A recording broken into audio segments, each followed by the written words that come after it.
So this is 2200 hours GMT on Wednesday, the 27th of July, 2022.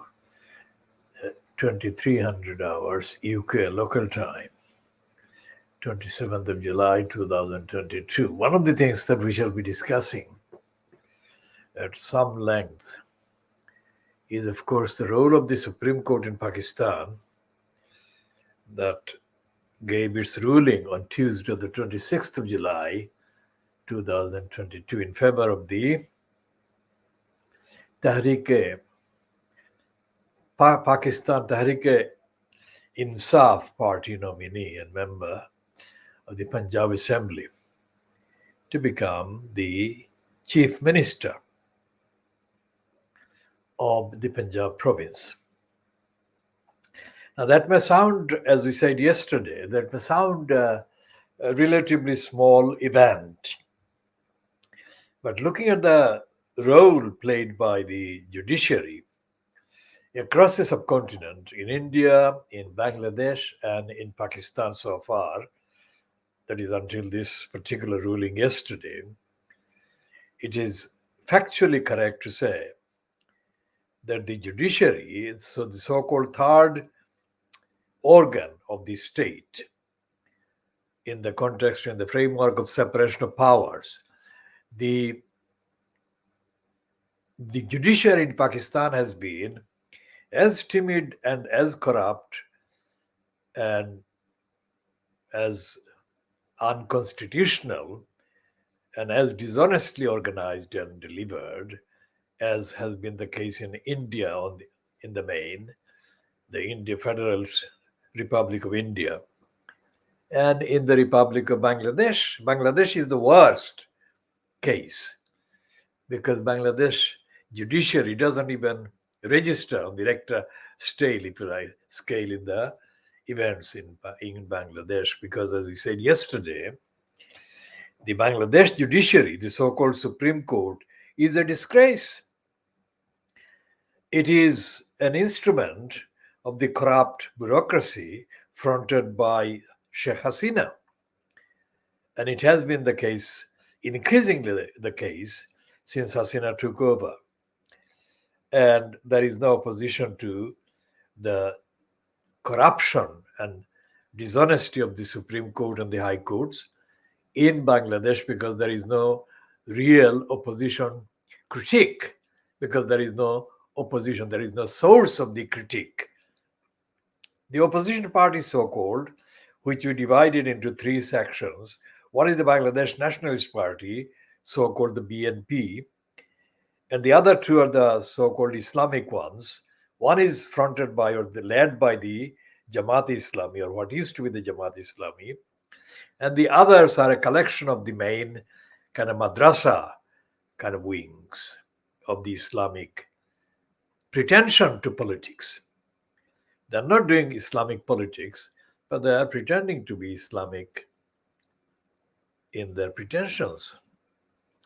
So what we are going to do is to look at the decision by the Pakistan Supreme Court on Tuesday and on Wednesday.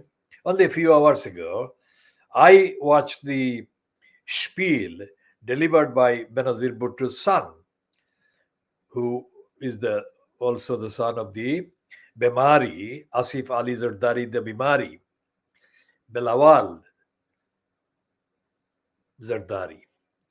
Now it is ironic that I had the confrontation with his grandfather, maternal grandfather Zulfikar Ali Bhutto, in the 1960s at the Institute of Engineers in Dhaka, where I put 1, 2, 3, 4, 5, 6, 7, 8, and 9 questions to Zulfikar Ali Bhutto in succession, in a row. And one by one, Zulfikar Ali Bhutto rhetorically fell. He could not even stand to face my questions. And this is the grandson, the maternal, the grandson of that man, his daughter's son, Belawal Zardari.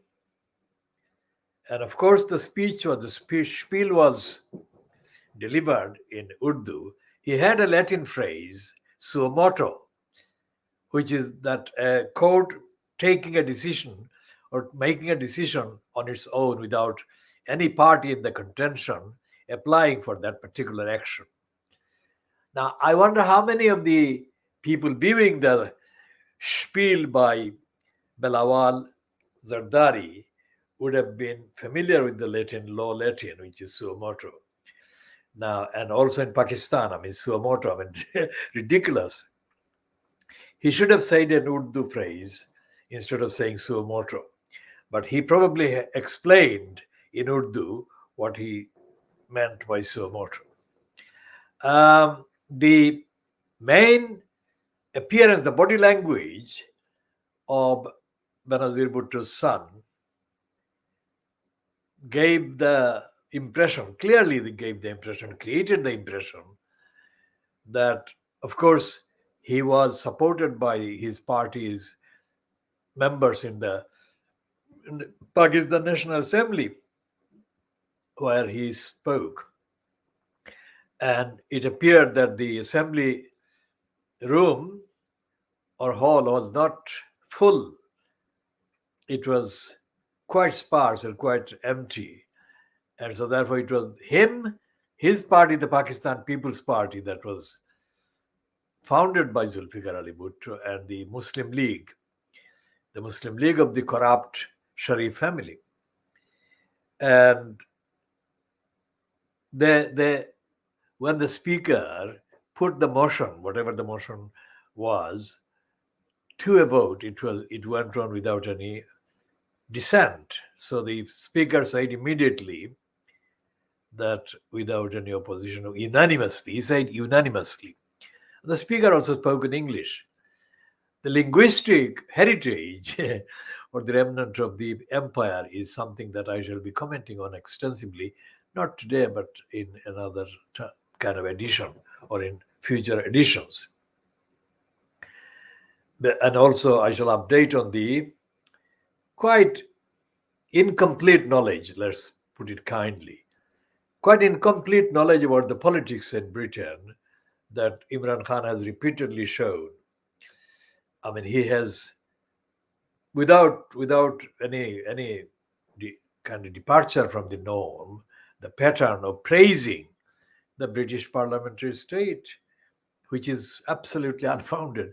Essentially, especially in the context of the collapse, the fainting by Kate McCann during the planned studio so-called debate that was supposed to happen at after 6 o'clock yesterday, Tuesday the 26th of July 2022. She fainted, and that took over the actual proceedings, if you like. In terms of the news kind of outlets, Kate McCann fainting became the main issue, not the whatever substance were going to be exchanged or hurled between the Rishi Sunak and Lizzie Truss camps. She'll be talking about that more. But going back to Pakistan and the role of the Supreme Court in its ruling on Tuesday, the 26th of July 2022, the very date that Kate McCann fainted in London in the TalkTV, owned by Rupert Dirty Digger Murdoch. The role played by the Supreme Court in Pakistan on the 26th of July 2022 has been an exceptional role. Of course, the Chief Justice of the Supreme Court he's about 12 or so years younger than me. And he went to the Lincoln's Inn. I mean, I rejected the Lincoln's Inn's kind of certificate or whatever in 1973.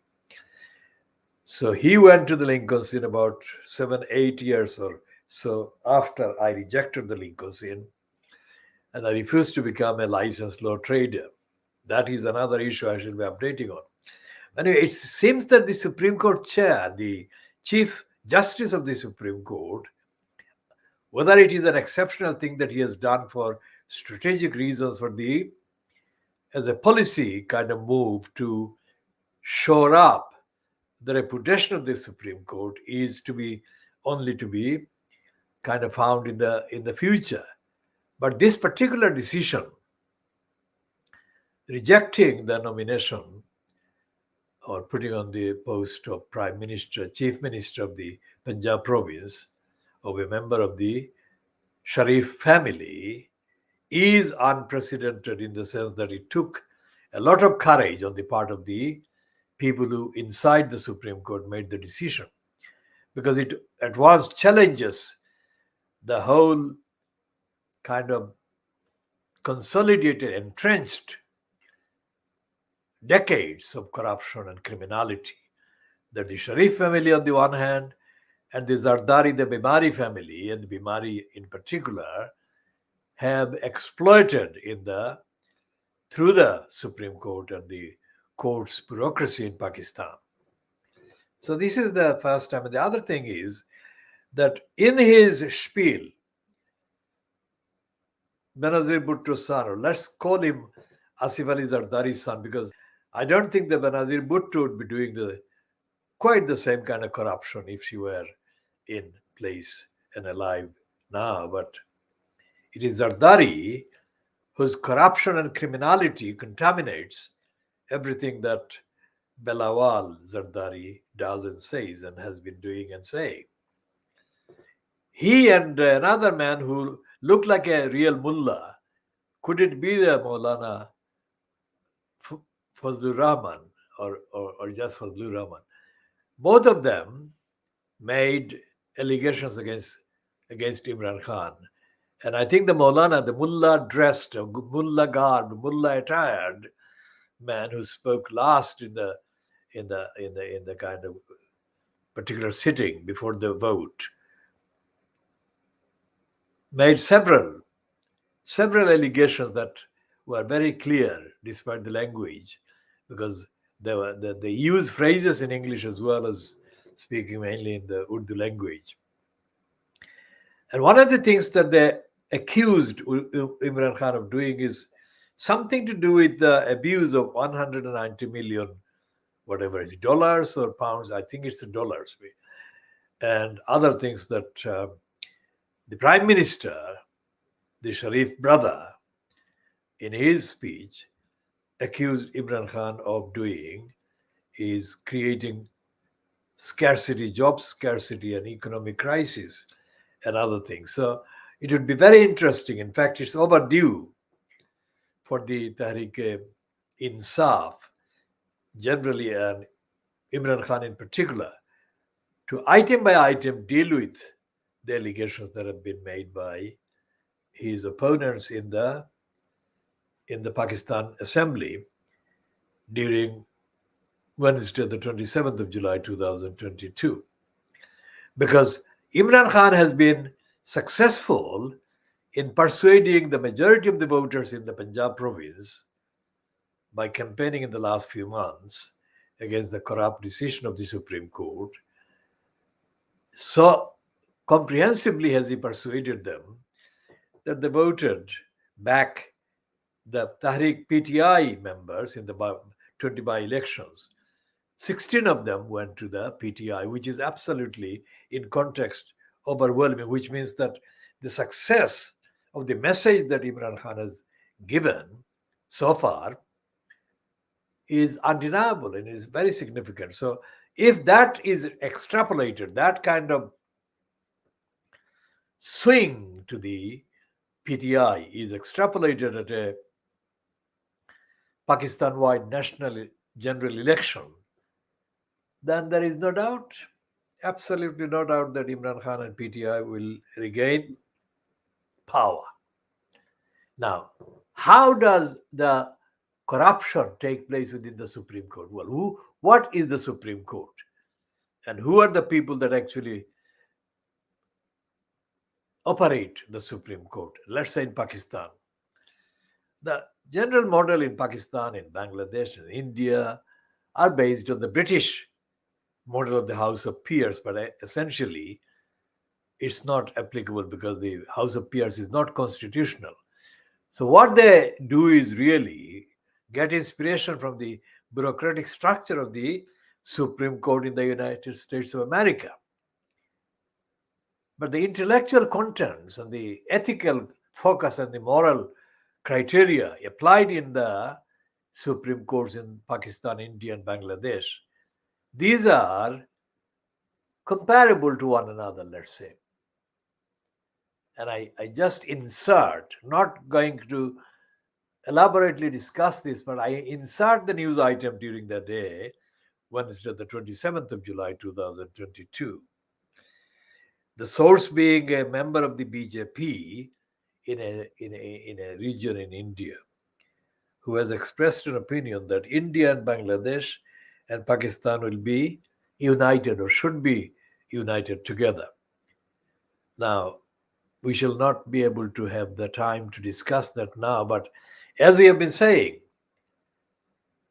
especially in our commentary about the cinema, South Indian cinema, every time we make a note, we say contextually. And our frame is, time frame is, let's say 14th of August 1947 up to now. And the reason why we are doing that is because the contents of the scripts and the storylines in the Indian cinema, South Indian cinema, and the Bombay-based one or the Mumbai-based ones, the contents are completely stupid. Most of them are stupid and idiotic.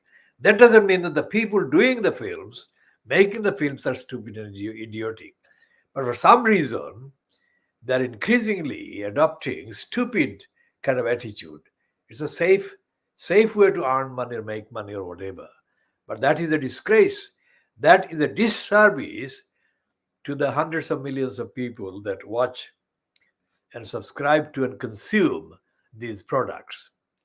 Essentially, they are misinforming the people about what happened during the 190 years that the British were in control of the subcontinent and what has happened since they, quote, left in August 1947. And what were the promises that were made to the people, both the people of India and Pakistan and Bangladesh, where Bangladesh politically is so timid that the Bangladeshi commentators don't mention 1947.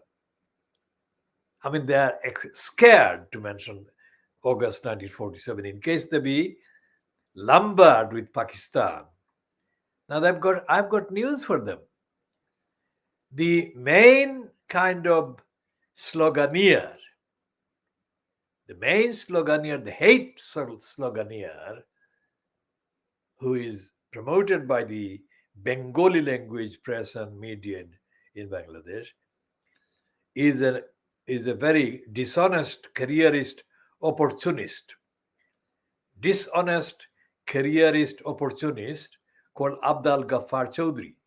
Now, in the Arabic kind of linguistic frame, I call him Abdal Kuffar Chaudhry.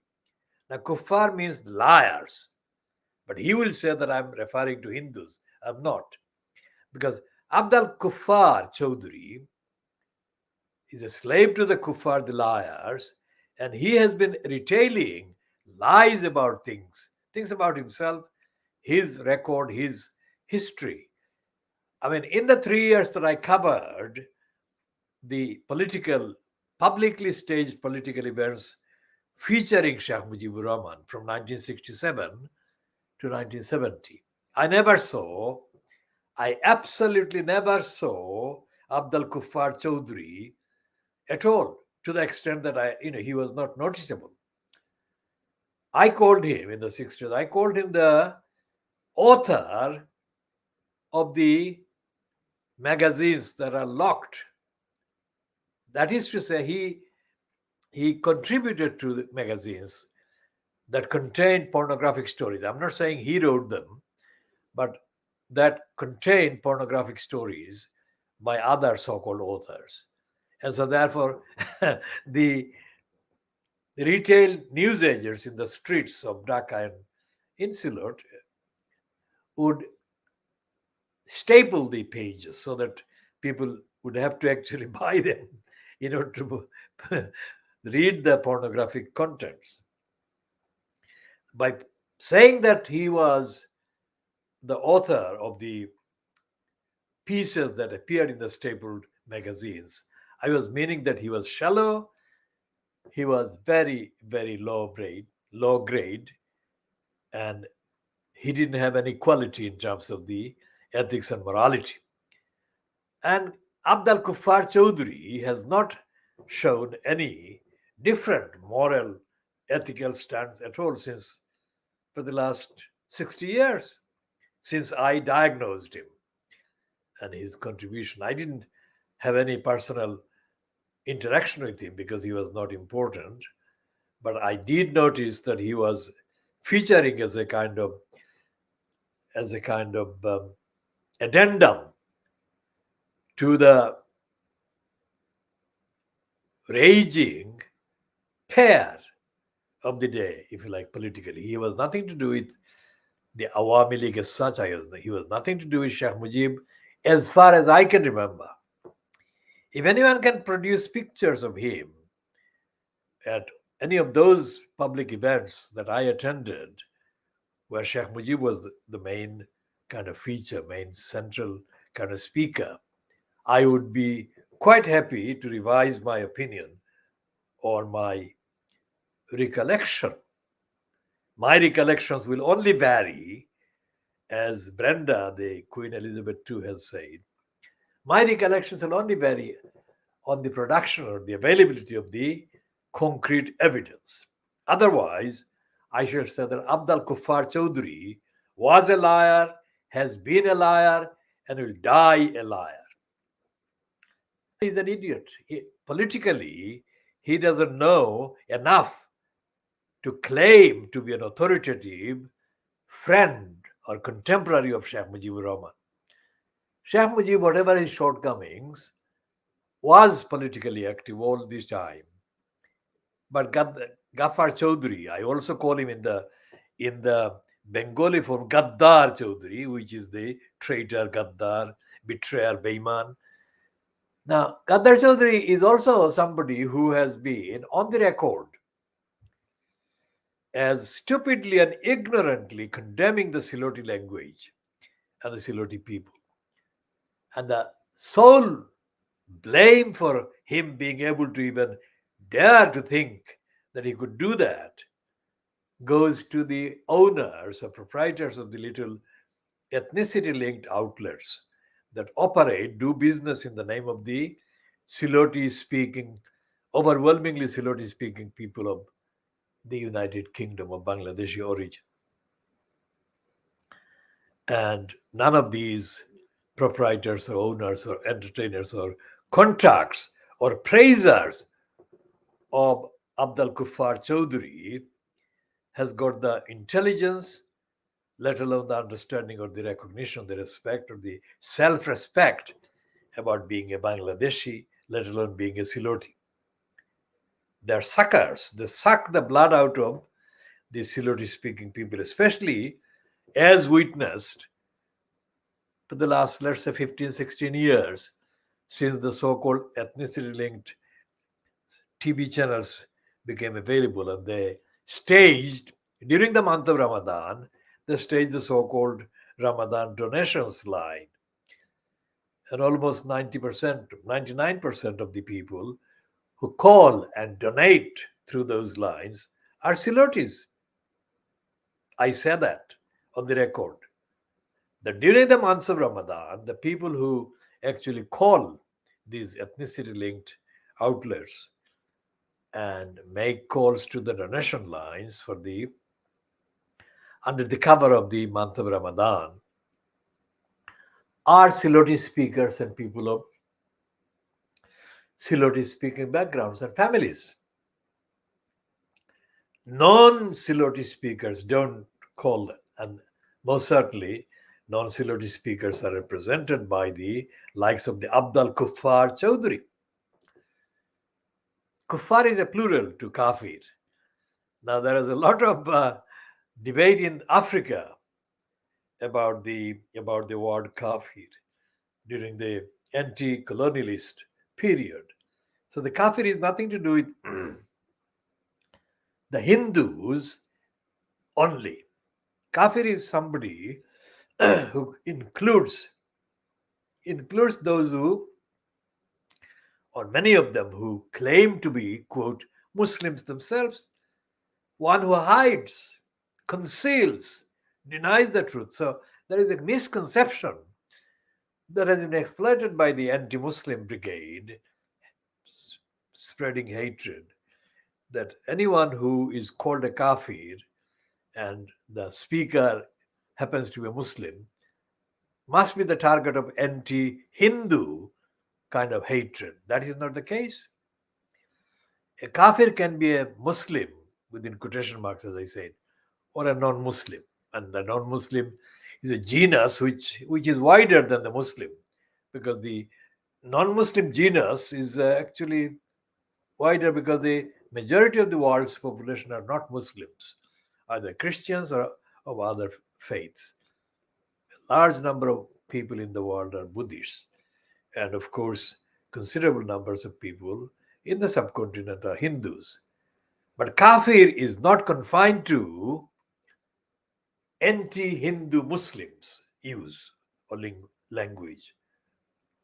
Okay, so going back from Abdul Kuffar Chaudhry, whom we shall return to, and cover his years in the UK as a propagandist, claiming to be, especially after the murder in August 1975 of Sheikh Mujibur Rahman.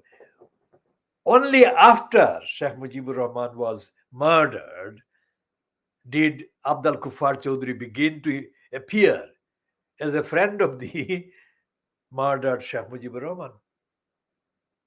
I have said to people that on the front page of the Purbodesh, which was published and owned by the Noakhali based person, Noakhali backgrounded person called Hamidul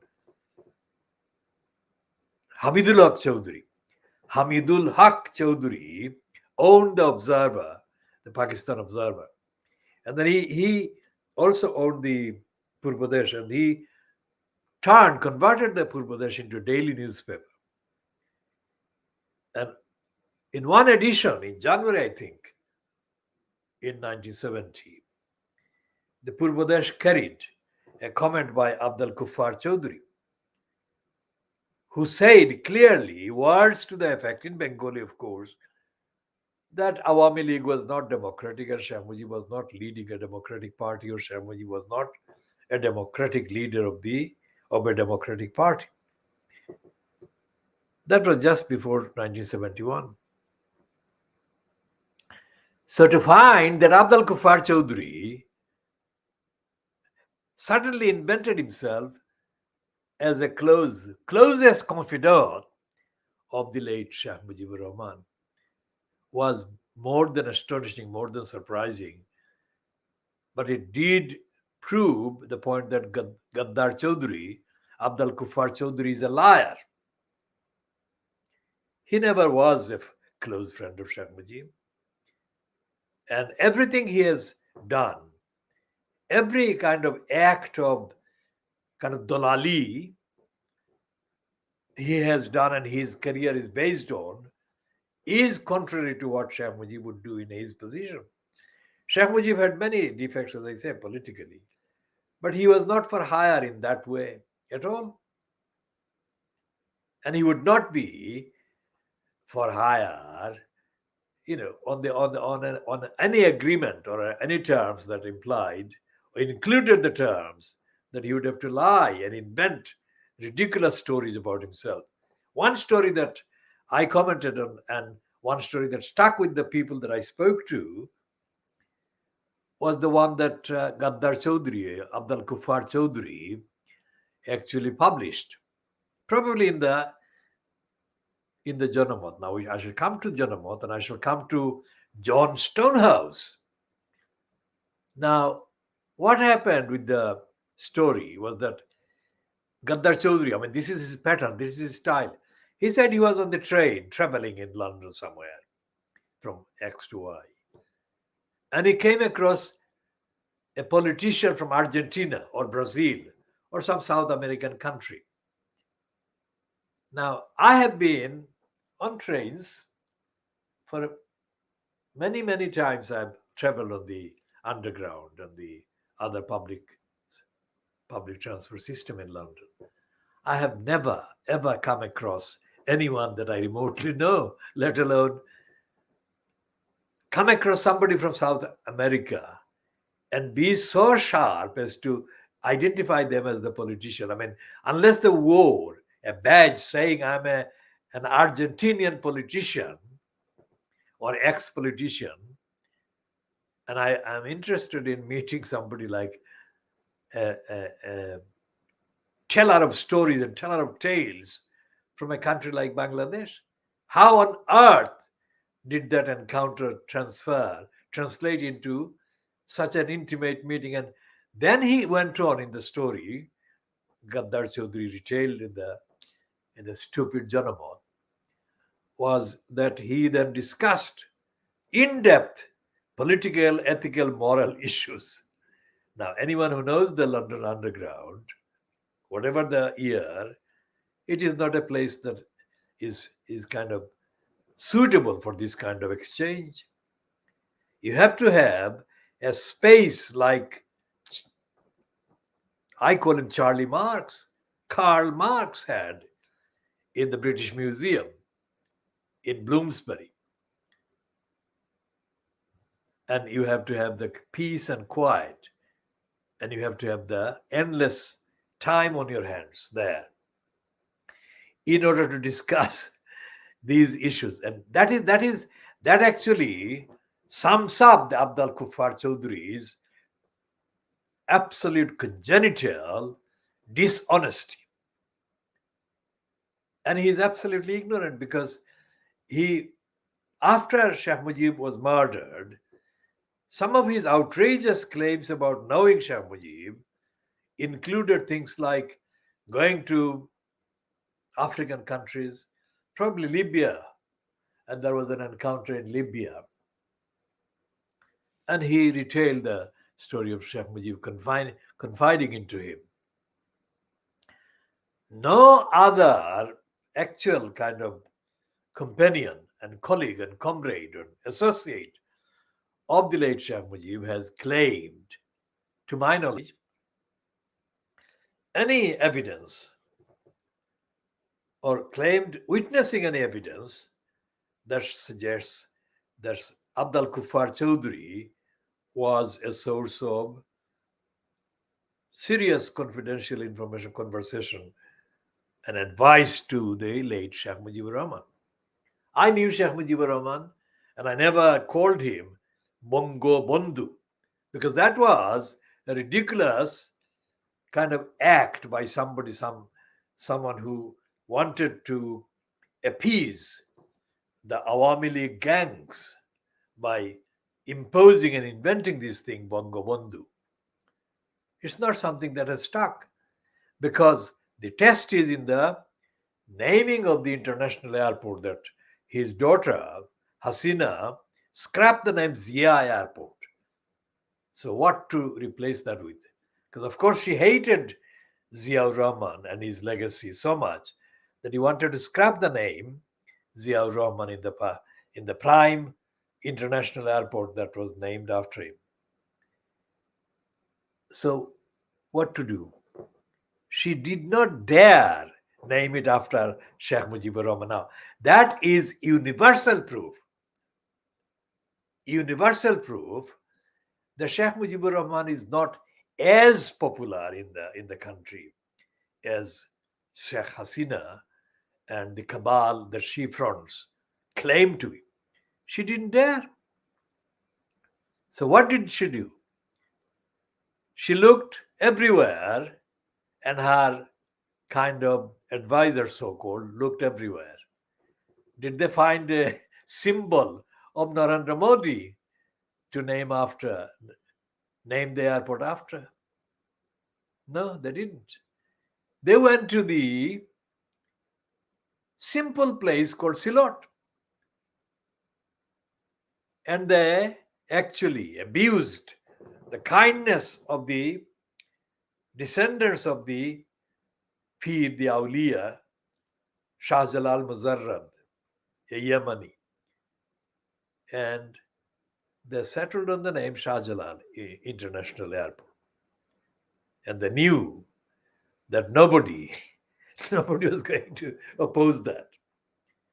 So to the opposition people in Bangladesh, those who claim to be opposed to Hasina's corruption, this is the example that she can be easily exposed and dislodged by her opponents if they're genuine, telling the truth. But that's the catch. The opponents are not any better tellers of the truth than Hasina herself.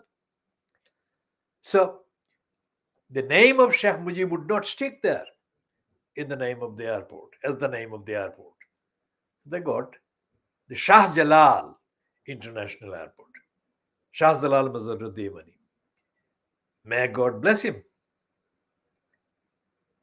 And Shah Jalal remains a bigger, wider teacher and influence in the whole region, not only just in the geographical Bangladesh, but beyond,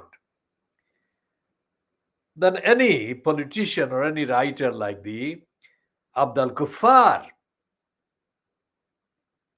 Abd al-Kuffar, of course, hates Islam and Islamic spirits because he doesn't know.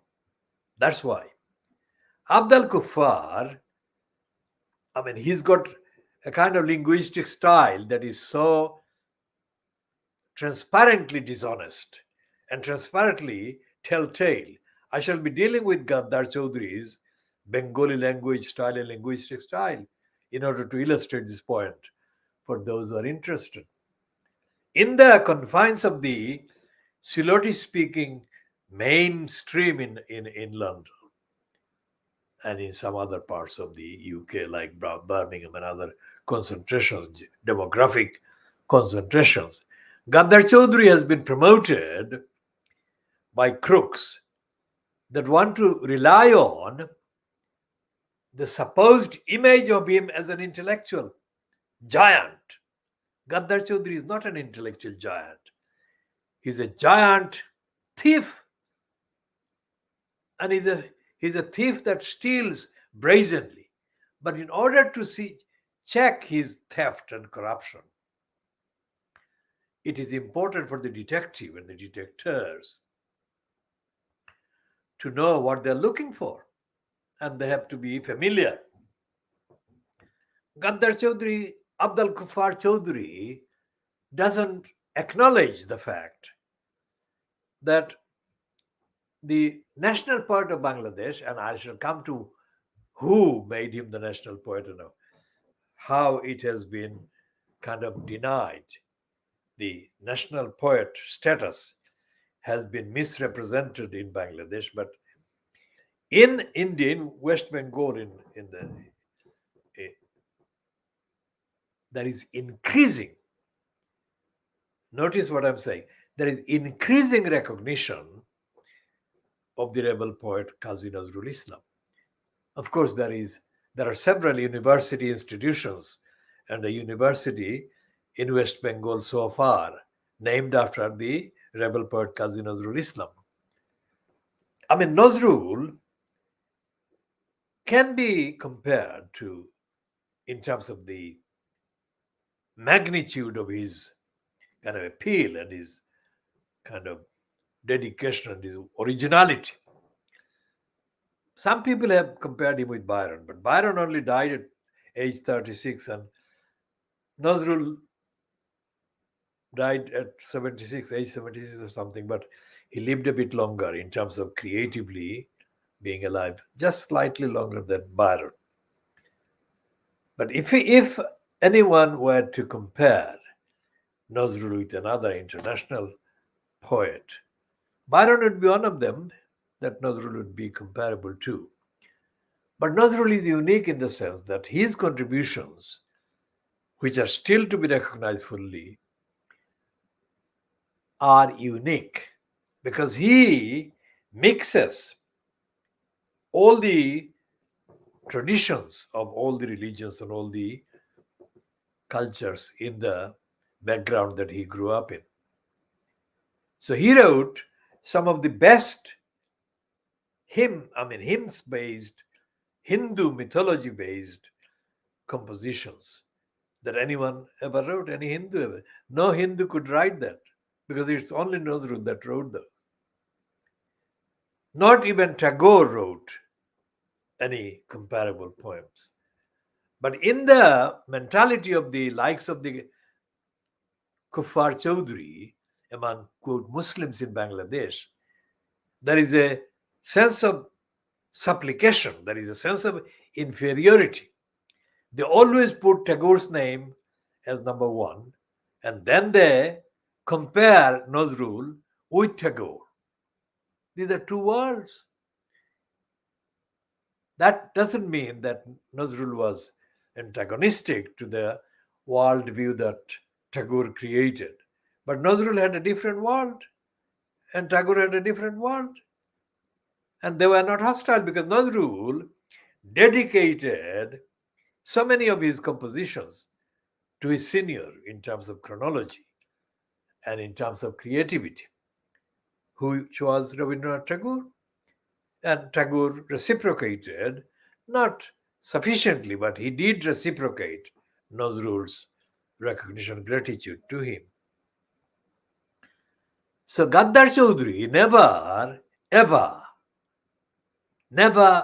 has gone on the record as even recognizing Qazi Nazrul Islam. But he has done that many times by going out of his way to praise Tagore. I'm not against Tagore. I'm a student of Tagore. মহাসমুদ্রের শতবৎসরের Kallol কেহ যদি এমন করিয়া বাঁধিয়া রাখিতে পারিত. I shall read that in full shortly in this bit. So where were we? All the commentary that Gaddar Chaudhry has written about the behavior of the corrupt bureaucracy in Bangladesh, in the judicial bureaucracy, has left out the international universal values. And it's not just Gaddar Chaudhry. It's not just the Kafir Chaudhry, Abdul Kuffar Chaudhry. All the Bangladeshi, quote, establishment, the elites, are absolutely as ignorant as, what's his name? This Khan, who founded the holiday newspaper, weekly holiday newspaper. Khan was temporarily an ambassador, a Bangladesh ambassador to one of the countries, I think.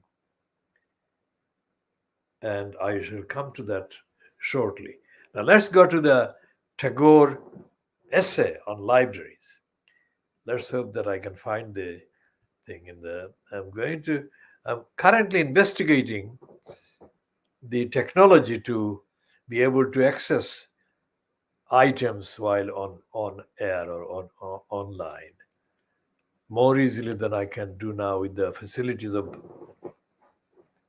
the computer facilities that I'm having to use are not extensive enough. So I'm going to make another visit to one of the kind of technological places later in the week to get myself acquainted with the facilities. So I can access articles now. Let's say where is the Tagore Library? Remember, we're talking about the judiciary. We're talking about the judiciary in Pakistan, in Bangladesh, and we're talking about the corruption of the judiciary in Bangladesh because the judiciary, the corrupt judiciary, is not really judicial.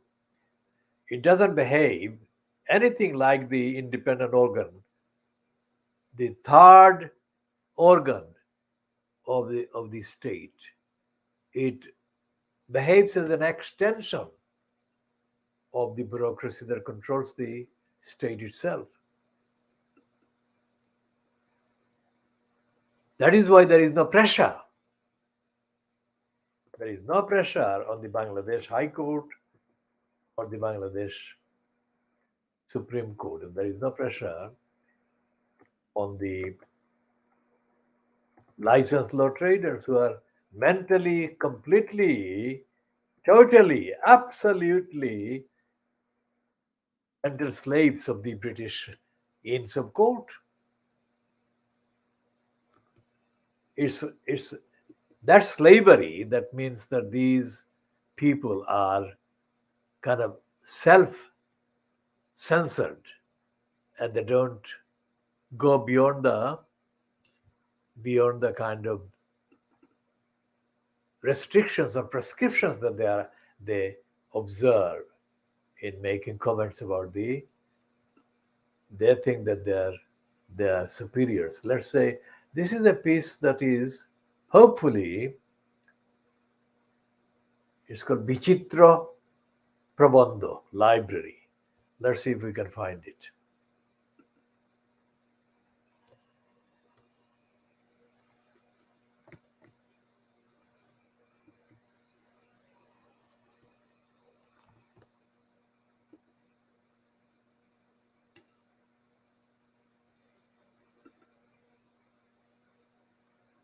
Okay, so this is the piece that Tagore wrote, more or less. It may have been distorted by the people afterwards, but I think that essentially the spirit in which Tagore wrote this remains unadulterated.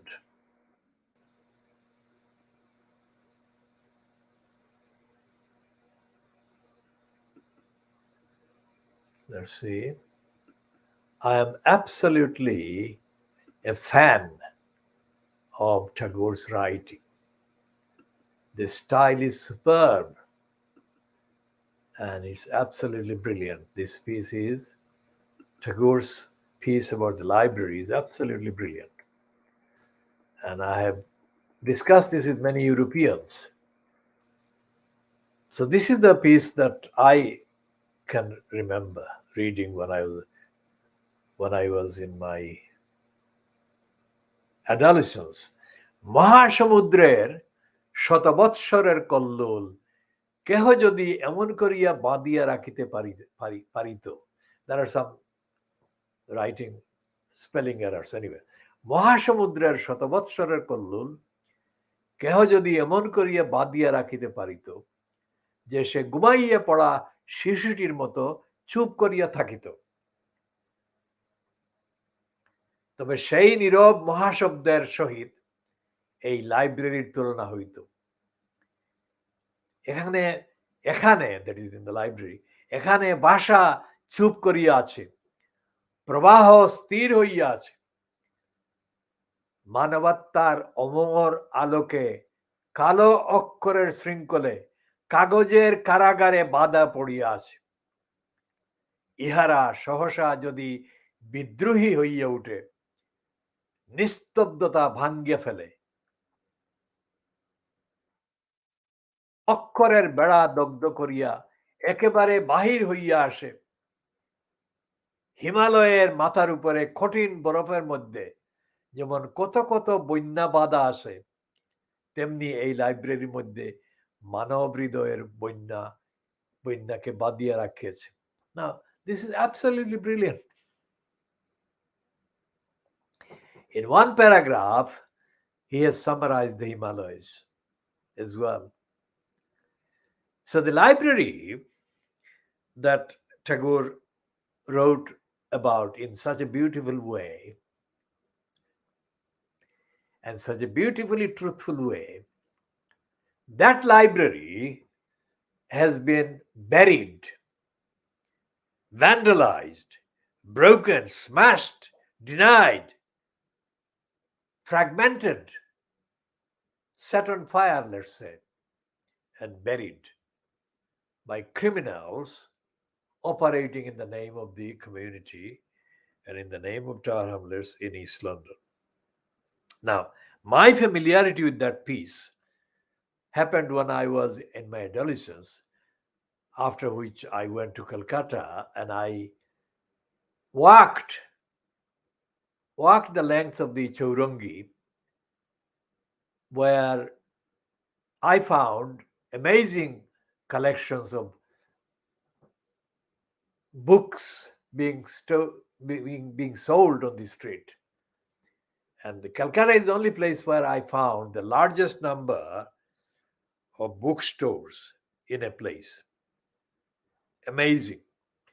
So I bought about 100 books, I think. 100 books. I bought more than 100 books, but these 100 or so books were absolutely fresh out of the press, if you like. And they were all written by Indians, that is, politically citizens of India. And they wrote these books, and without any exception, they claimed that Bangladesh was liberated by India. In none of these books was there any recognition that I can recall or I noticed that gave any recognition or mention of the so-called Mukti Bahini or the freedom fighters. Now that is a fantastic absence. And I think that actually accounts for the fact that during her more than a decade-long reign of corruption and criminality, Sheikh Hasina has been allowed immunity and impunity from any accountability, any criticism by the so-called Mukti Bahini brigade that actually otherwise claimed to have been responsible for liberating Bangladesh. If they are really responsible for liberating Bangladesh, how is it that they have been allowing the likes of Sheikh Hasina to rob and loot and deny and deprive the whole population that was supposed to be liberated from the kind of exploitation, denial, discrimination inflicted on the people for 23 years by the Punjabis? How is it that these so-called Mukti Bahini people are silent? In fact, they are still defending Sheikh Hasina. And we come back to this Abdul Kuffar Chowdhury, who defends Sheikh Hasina. Now, going back to the library and what Tagore says in that first paragraph, এখানে ভাষা চুপ করিয়া আছে, প্রবাহ স্থির হইয়া আছে, মানবাত্মার অমর আলোকে কালো অক্ষরের শৃঙ্খলে কাগজের কারাগারে বাধা পড়িয়াছে। Now, notice the next one. ইহারা সহসা যদি বিদ্রোহী হইয়া উঠে, নিস্তব্ধতা ভাঙ্গিয়া ফেলে, অক্ষরের বেড়া দগ্ধ করিয়া একেবারে বাহির হইয়া আসে, হিমালয়ের মাথার উপরে কঠিন বরফের মধ্যে যেমন কত কত বন্যা বাঁধা আছে, তেমনি এই লাইব্রেরির মধ্যে মানব হৃদয়ের বন্যাকে বাঁধিয়া রাখিয়েছে। Now, if the Mukti Bahini people were genuine, and if they spoke out, and if they said what inspired them to put their lives at risk for freeing the country from the oppressive occupation by the Punjabis, then it would be unstoppable. But there is no sign that the Mukti Bahini is going to do anything like that, because the Mukti Bahini, the myth about Mukti Bahini is one thing and the reality is another thing.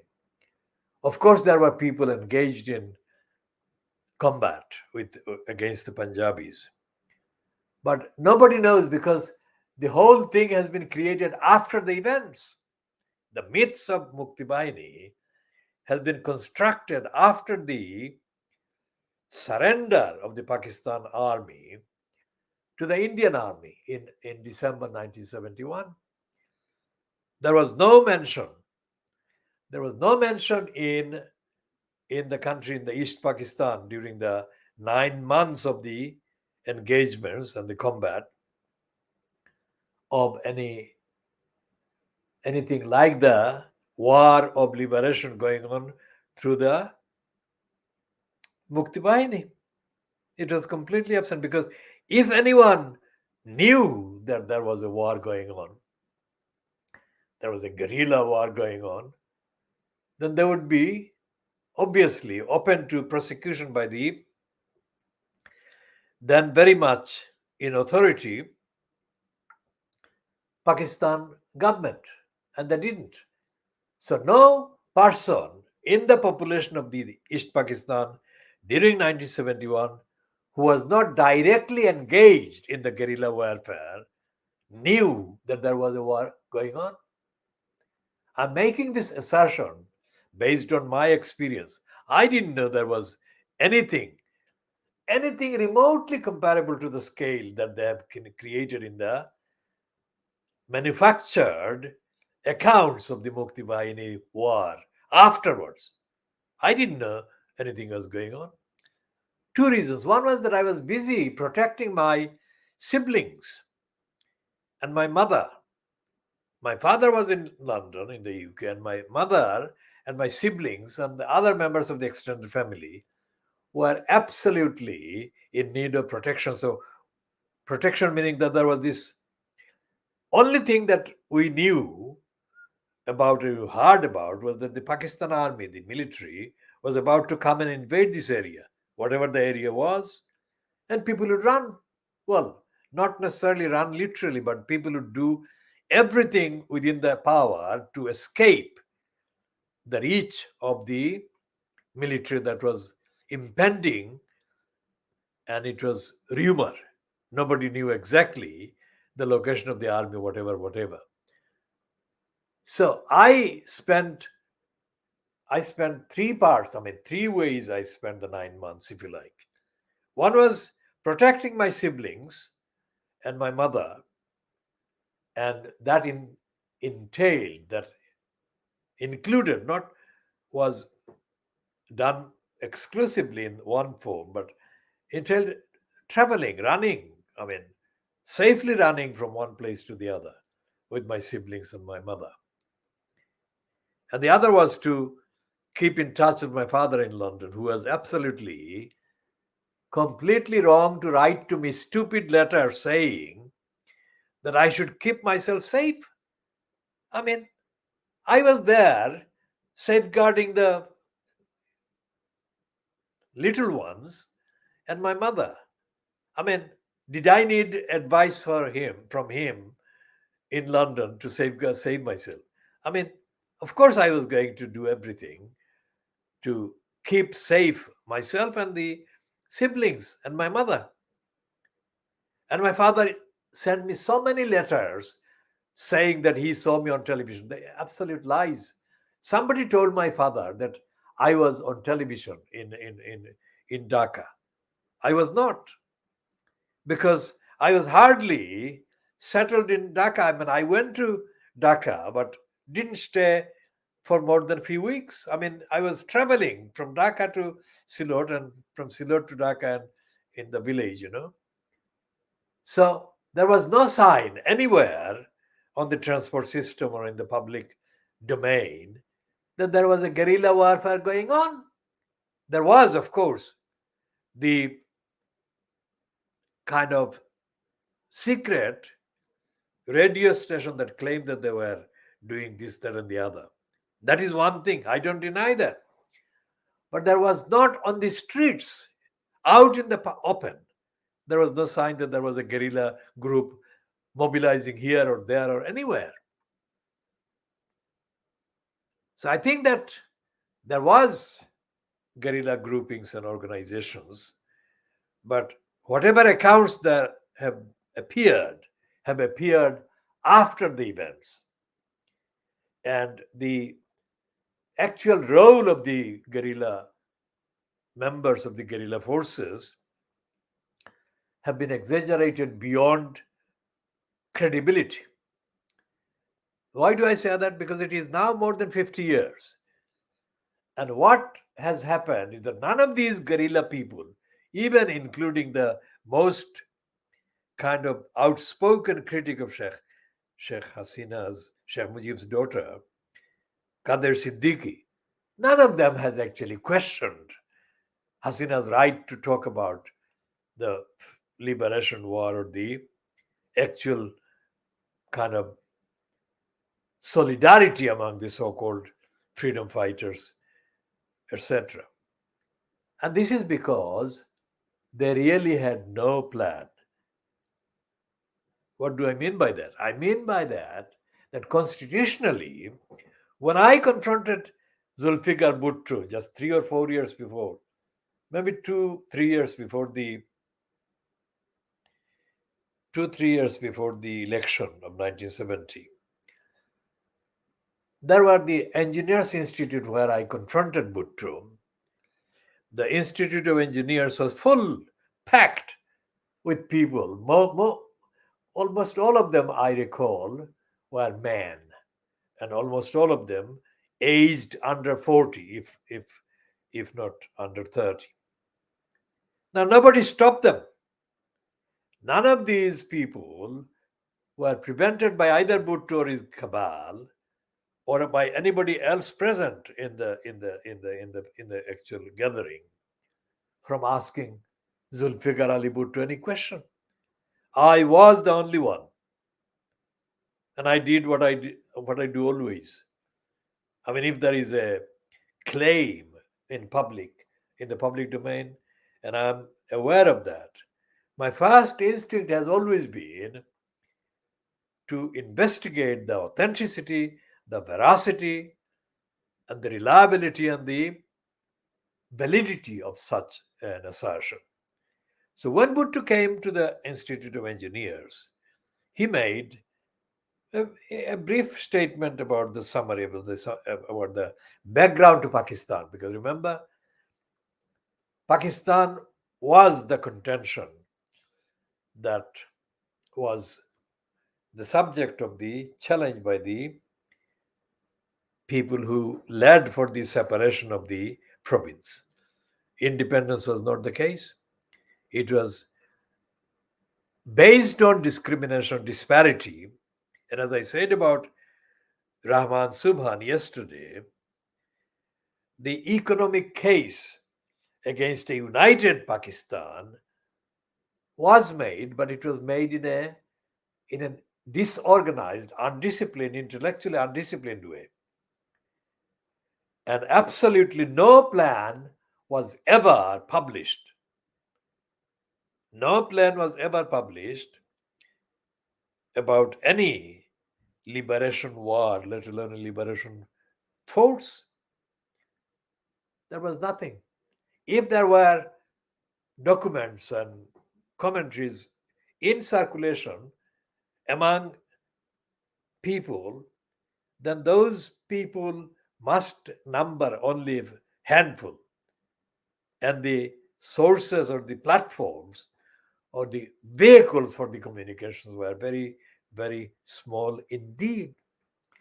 The masses of East Pakistan, the ordinary people of East Pakistan, never knew of a war for independence. They knew about the desire to, to separate from the Punjabis dominated Pakistan bureaucracy, but that's a different thing. Constitutionally, so long as Pakistan was constitutionally together, in international law, the Pakistan military would have been absolutely within international legality to take any action against what the evidence showed to be a traitor to the nation. And Sheikh Mujib was not an exception. So why on earth did the Pakistani, the Punjabis, the military keep Sheikh Mujib alive for that time? This is not a joke question. This is a serious question. If the Punjabis were as murderous against the Awami League, which is an absolute lie because They were not murdering Awami Leaguers. They were arresting Sheikh Mujib, which is a very different thing. So why would they arrest Sheikh Mujib and keep him alive for 9 months and let him go, and then he becomes the leader of the country? Why did they do that? The, there is no answer from the Abdul Kuffar Chaudhry. Now I'm making this challenge to the Abdul Kuffar Chaudhry to come up with the answer. Why did the Punjabis, the military, Pakistan military, keep Sheikh Mujib alive?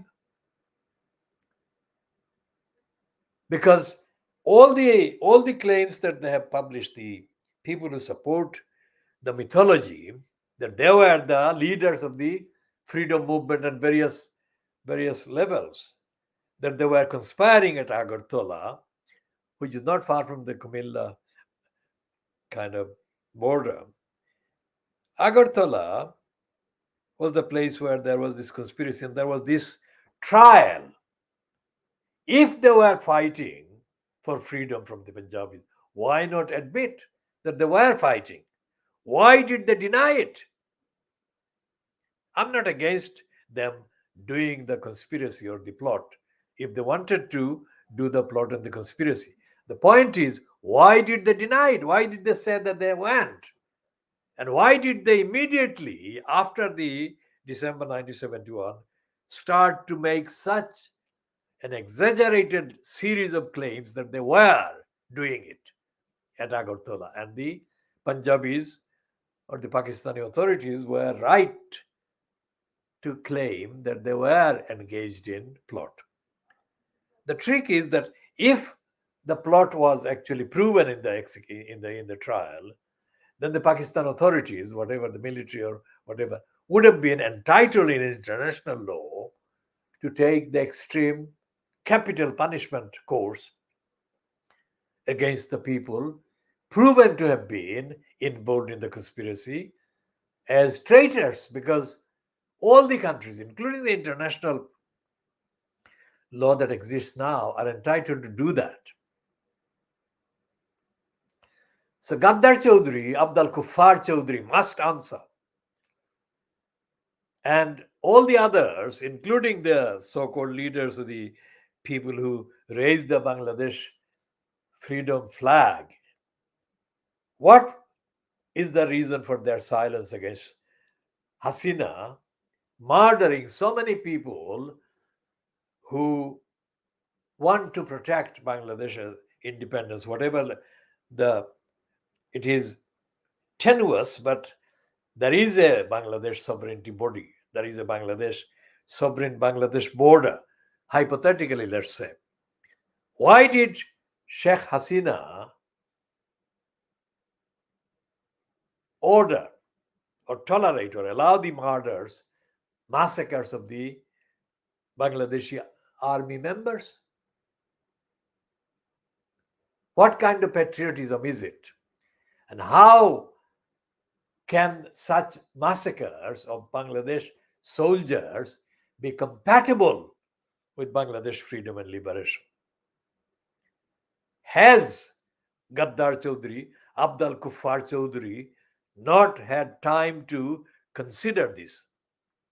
If he hasn't up to now, he must, after now, have the time and the obligation to investigate the connection between the massacres of the Bangladesh soldiers by Sheikh Hasina and the claim that Bangladesh is still independent, that Bangladesh is free. Because the main reason why the patriotic Bangladesh soldiers concerned, not that they are the only patriotic soldiers, because there must be many, many, many, many, many more still alive. But those murdered Bangladeshi soldiers were all patriots. Their only offense was that they were loyal to the independent Bangladesh status. They didn't want to become occupied by another country or another force. So that was their crime. Where is Sheikh Hasina's admirer, Abdul Kuffar Chaudhry? criticizing Hasina for massacring the patriotic Bangladeshi army personnel. And the same question, remember what we are talking about is the reason why the corrupt bureaucracy in Bangladesh judiciary goes on being corrupt, because there is absolutely no evidence that the Bangladesh judiciary is being reported by the media or the commentators or the so-called elite thinkers that support Bangladesh independence, that the judiciary is squandering Bangladesh, the idea of an independent Bangladesh, and is accelerating the death of the idea of an independent Bangladesh.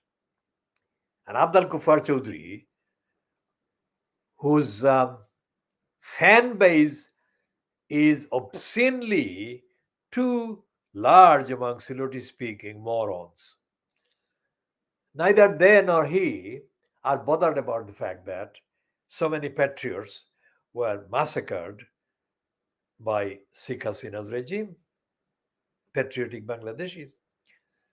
And it is a proven fact that the Bangladesh freedom-loving, patriotic Bangladeshi soldiers were successful more than once in more than one encounter with their counterparts, the Indian border forces, border security, in defeating the Indian ones. I'm not making a comment about the desirability of either force to be killed, but in an encounter, objectively speaking, that was what was happening. Too many Indian border force members were losing the kind of battles and the encounters against the Bangladesh border forces. So Hasina was under order. Who gave her the order to murder these soldiers, Bangladeshi soldiers? And by murdering those soldiers, what does she become? Does she not become a traitor herself? Traitor to Bangladesh?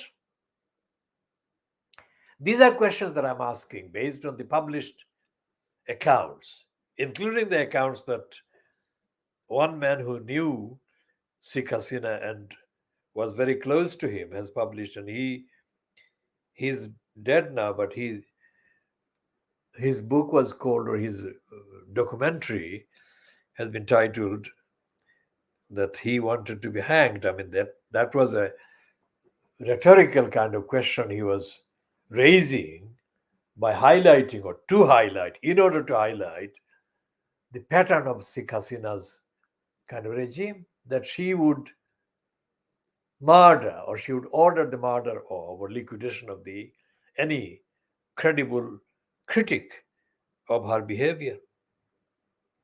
So none of these things has been examined, let alone denounced, these events denounced by Abdul Kuffar Chaudhry. And yet Abdul Kuffar Chaudhry is described as the leading thinker. He is not. He is a leading liar.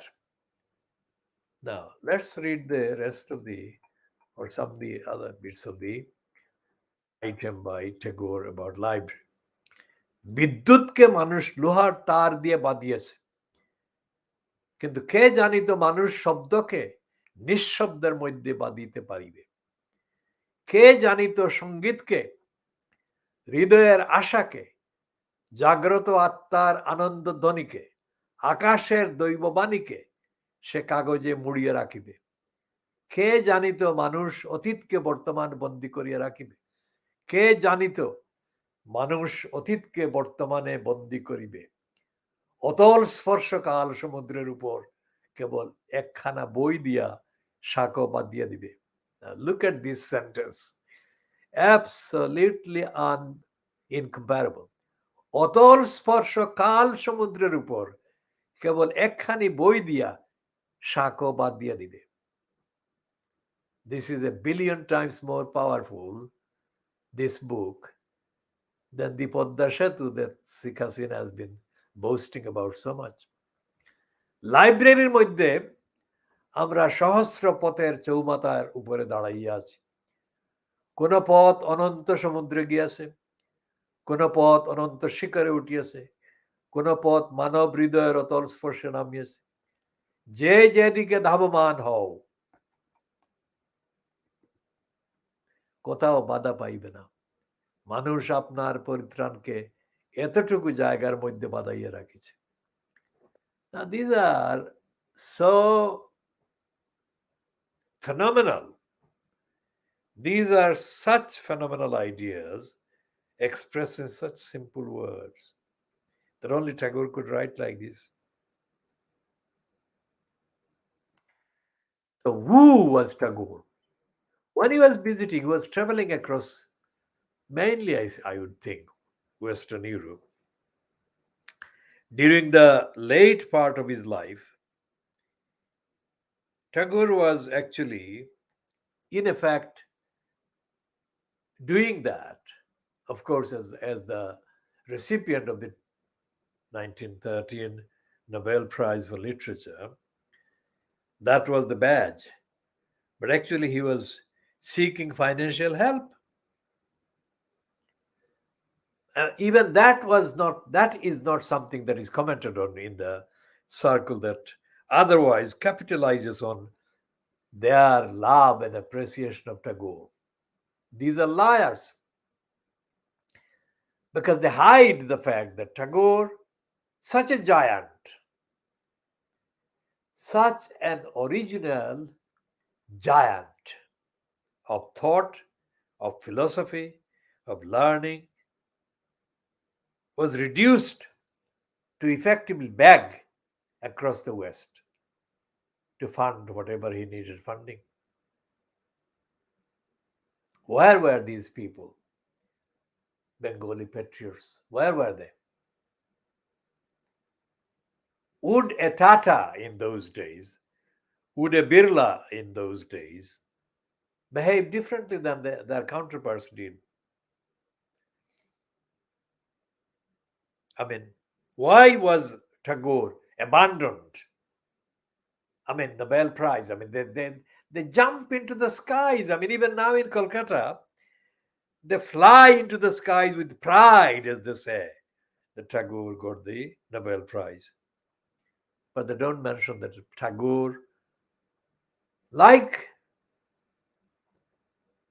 Nazrul was from a background, a poverty-stricken background.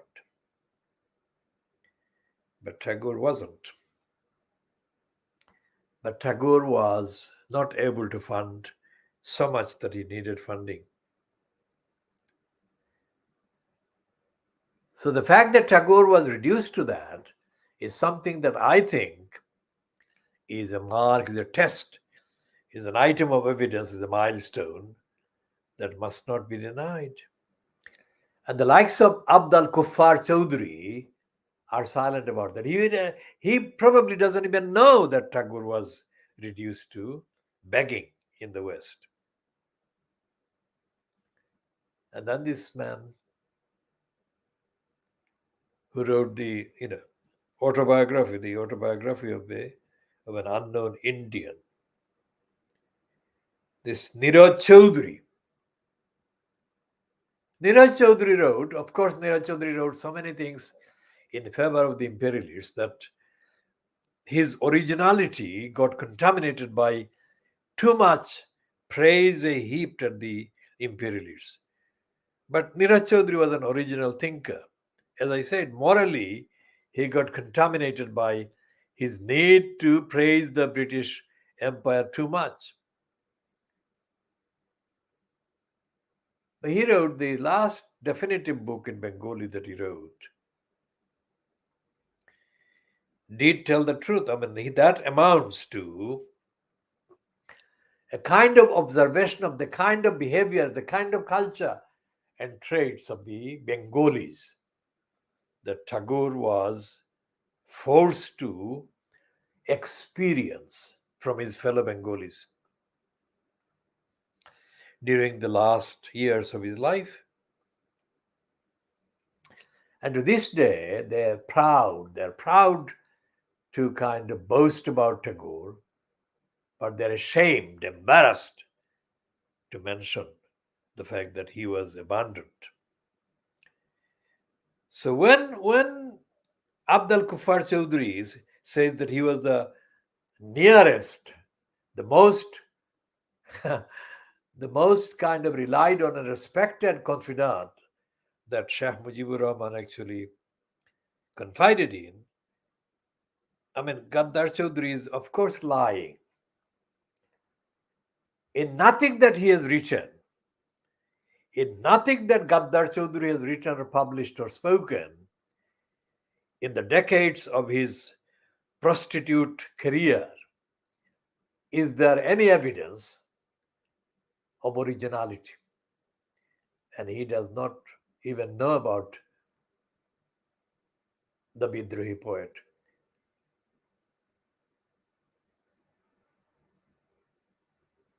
He doesn't know about the Tagore, the plight of Rabindranath Tagore. This is why the likes of Abdul Kuffar Chaudhry and his fan base in the UK and also in Bangladesh itself, they are silent about the massacre of the spirit of Bangladesh liberation that has been going on. And this is something that should not be expected to be noticed by the mullahs, because the mullahs are automatically prima facie accused of being against the idea of an independent Bangladesh. That is a complete fantasy. That is a lie, because nobody knew that there was a liberation war going to come. And when Sheikh Mujib addressed the gathering in the race course, he gave vague words. He didn't say that we have an army, that we should join the army, and so on. So, as I said yesterday, and as I've said before, because I witnessed Sheikh Mujib for 3 years doing political deliberations, and he was not a political strategist. He was a highly emotional creature being used by a movement of hatred against Muslims. And that movement came from anti-Muslim forces that had been defeated in 1947 because they didn't want Muslims to exist at all, like what the Hindutva, BJP, and the Shiv Sena they want, and the likes of Nupur Sharma. They don't want Muslims to exist. They don't want Muslims to breathe. That is the pointed issue. That is why what has been happening in Pakistan with Imran Khan. He said the Pakistan matlab. What is the Pakistan ki matlab kya? He said La ilaha illallah. Tera mere rishta kya? Tera mera rishta kya? Rishta kya? La ilaha illallah. Now, Imran Khan is not a mullah. And Imran Khan, until now, was not known as a mullah, not known as a supporter, as a person who tolerated a leading place for Islam in politics.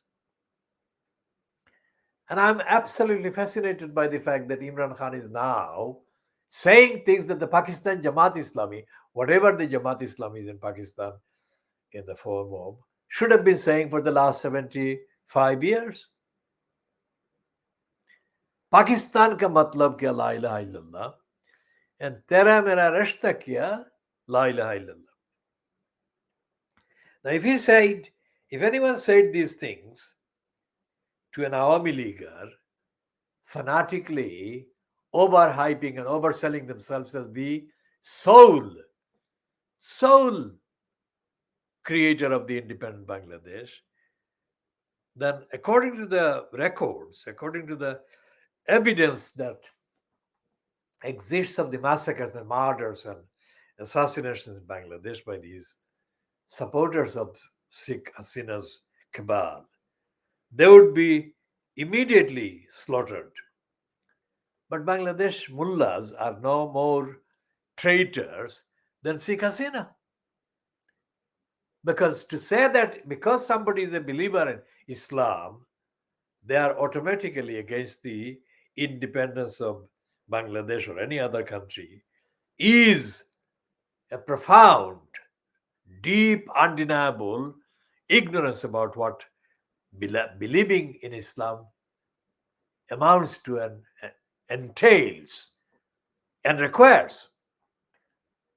Believing in Islam, as Imran Khan has been saying, of course, he should have been saying it 24 years ago, but anyway, he's saying it now. Imran Khan is saying that the Prophet's injunction, the Prophet's sermons, the Prophet's actual advice to the followers was that you have to be fair. You have to be fair to everyone. Now, if that is what the hadith is and the life of the Prophet is about, then not only are the mullahs not enemies of freedom, but they are the leaders of freedom. Think about that. Now, in the 2 years up to the election in 1970, I crossed the Baitul Mukarram mosque area many times a week, because that was the main thoroughfare, the main place in the capital of East Pakistan. And I actually went to the restaurants because I'm a person that eats out. So I had a number of restaurants in the stadium complex, and they cooked excellent curry and very good rice. And what I saw was outside the Baitul Mukarram mosque, there would be 10, 20, sometimes more, very badly dressed, that is to say, not wearing expensive or ordinary clothes, but very poorly clothed people, all men, and all looking like the villains that are gathered in the many of the South Indian films, the villains that are featured for being routinely kind of kicked and shoved and stabbed and killed. But they were not being shoved and kicked and killed in front of Baitul Mukarram mosque. What they were doing the kind of chants. There was nothing to say that they were Hindus or Muslims or any faith, but they were chanting. These agitators were chanting, and what was happening was that was in the 1960s. So there was no media in the way that the media is available nowadays, and there was most certainly no social media, whatever. But these chanters behaved like collections of some kind of leader in terms of the chant leader, and they were chanting, absolutely chanting anti-Muslim things. I of course never wrote down any of these, but I took that for granted that I would see them, and I was always perplexed. Why were they doing that, and who were they? Because they didn't carry any badges, they didn't carry any placards, there was no banner, but they were sat around and they were chanting. Anyone who is familiar with the subcontinent would know the meaning of the chanting. It goes back thousands of years, and people do this, whatever the kind of religion or faith or whatever. And I never could settle down myself mentally to carry out an investigation with these people. But I knew that they were not doing anything good for society. And it became clear. It became clear when Shah Mujib appeared in the race course. I mean, his speech, anyone can watch his speech. What is there? You compare Sheikh Mujib's speech with what? It's not contexted in the history of the people of East Pakistan, and it's not contexted in the future of the country. It doesn't give any promise about constitution, fairness, ethics, morality, equality, tolerance, respect. So anyone, including and especially including Abdul Kuffar Chaudhry, I'm challenging. What is the meaning of that empty speech? Of course, it is not empty because emotionally charged, this is overrated to such an extent that this becomes impossible to rationally engage in examining the contents of that speech. Why I am saying it's empty? Because of what his daughter has been claiming. What is his daughter doing? And those 4 Khalifas that were allegedly the student leaders of the liberation, the cause of the liberation, they have abandoned Bangladesh liberation, as have others. So where is free Bangladesh, independent Bangladesh? People ask me, why don't you go to Bangladesh now? There is no way that I could even get on a Bangladeshi plane without having a row. Why can't the morons understand this? If I go to Bangladesh, I'd be engaging before I get off the plane, engaging in a big spiel. There is no lawyer, there is no newspaper, there is no media, there is no political organization that is standing up to even the editor of the newspaper, like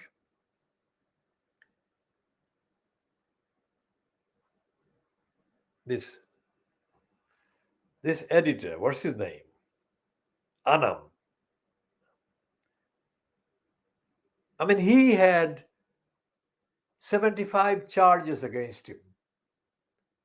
I mean, what kind of land is it? It's worse than Lilliput. Mahfuz Anam. Mahfuz Anam had 75 charges, and he's not even an opponent of the Sheikh Hasina regime. He's a kind of courtier. He is one of the courtiers. So in the whole of the Bangladesh intellectual scene, there is nobody that is standing up to the corruption and criminality that dominates the Bangladesh regime or Bangladesh kind of governance. So Sheikh Mujib is the name that his opponents have given. Somebody has even called him the Razakar, like the son of Ziaur Rahman has called Sheikh Mujib a Razakar. Now, I cannot say that because Sheikh Mujib may have been an instrument with all kinds of movements, but who did he betray? Sheikh Mujib didn't betray anyone except that to some people in the mullah community, he was the son of a Hindu mother or Hindu father or whatever. Even if he were a Hindu, child of a Hindu kind of parents, doesn't make him a Razakar.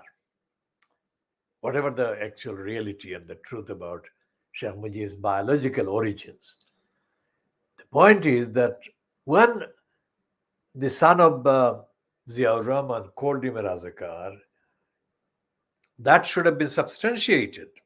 I'm not saying that the son of Ziaur Rahman or whoever should not be allowed to express his opinion. But what became clear soon after that particular statement was that there was no substantiation, item by item, to say that Sheikh Mujib betrayed anyone. And there is still room to investigate why the Punjabis arrested Sheikh Mujib, kept him in confinement for 9 months, and then let him go. The British, after the Waterloo defeat by the French, Napoleon, they arrested him and they never let him get back to France. They killed him. They put him in a jail on an island, and they systematically murdered him because that was what they did.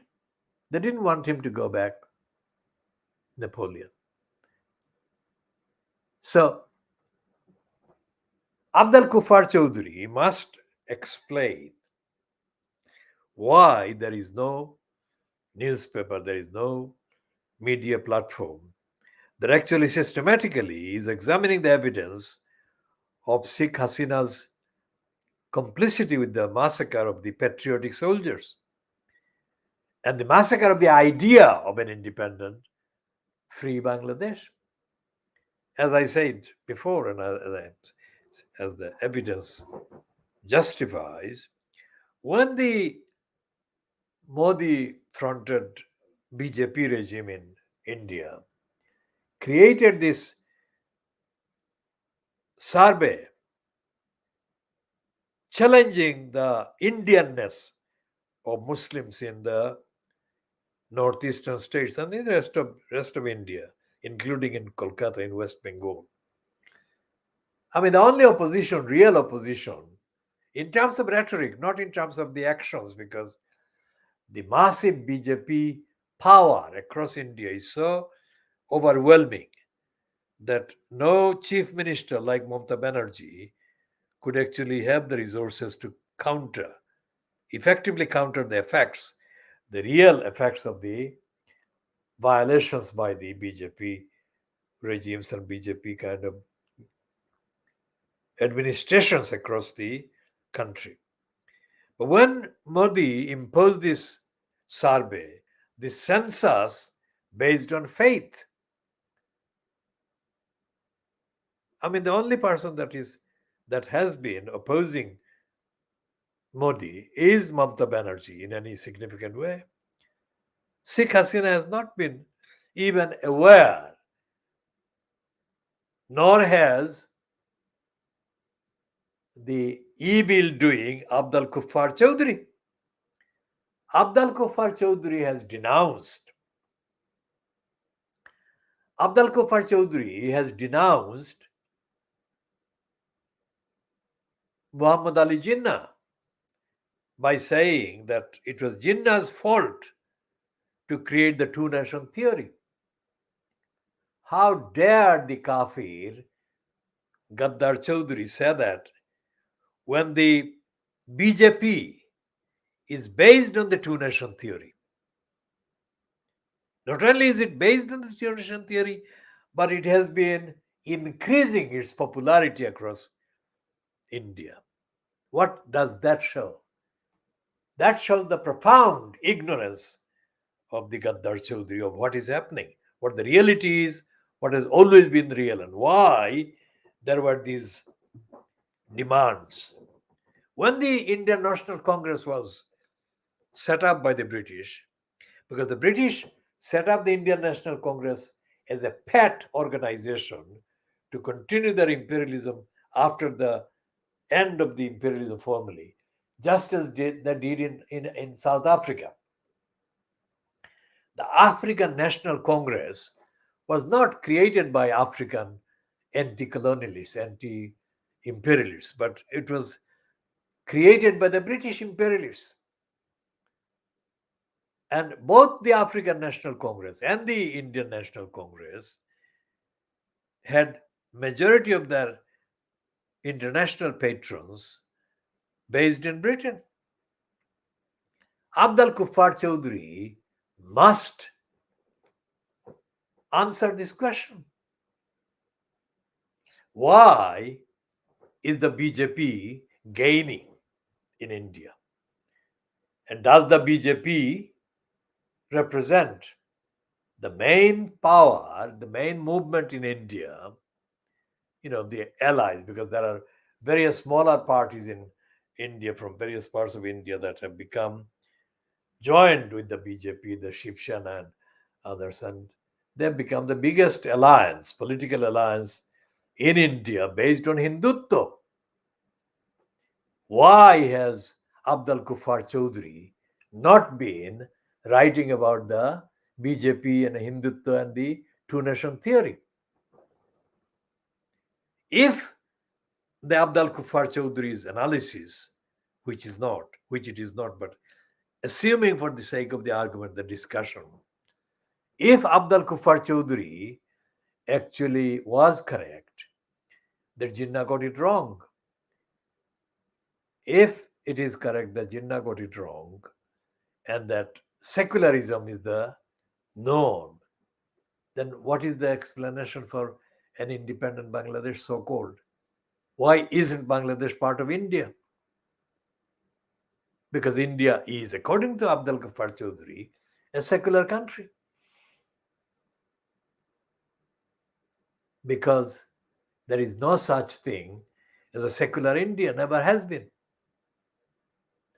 When the South Indian leaders against the British imperialists, like Tipu Sultan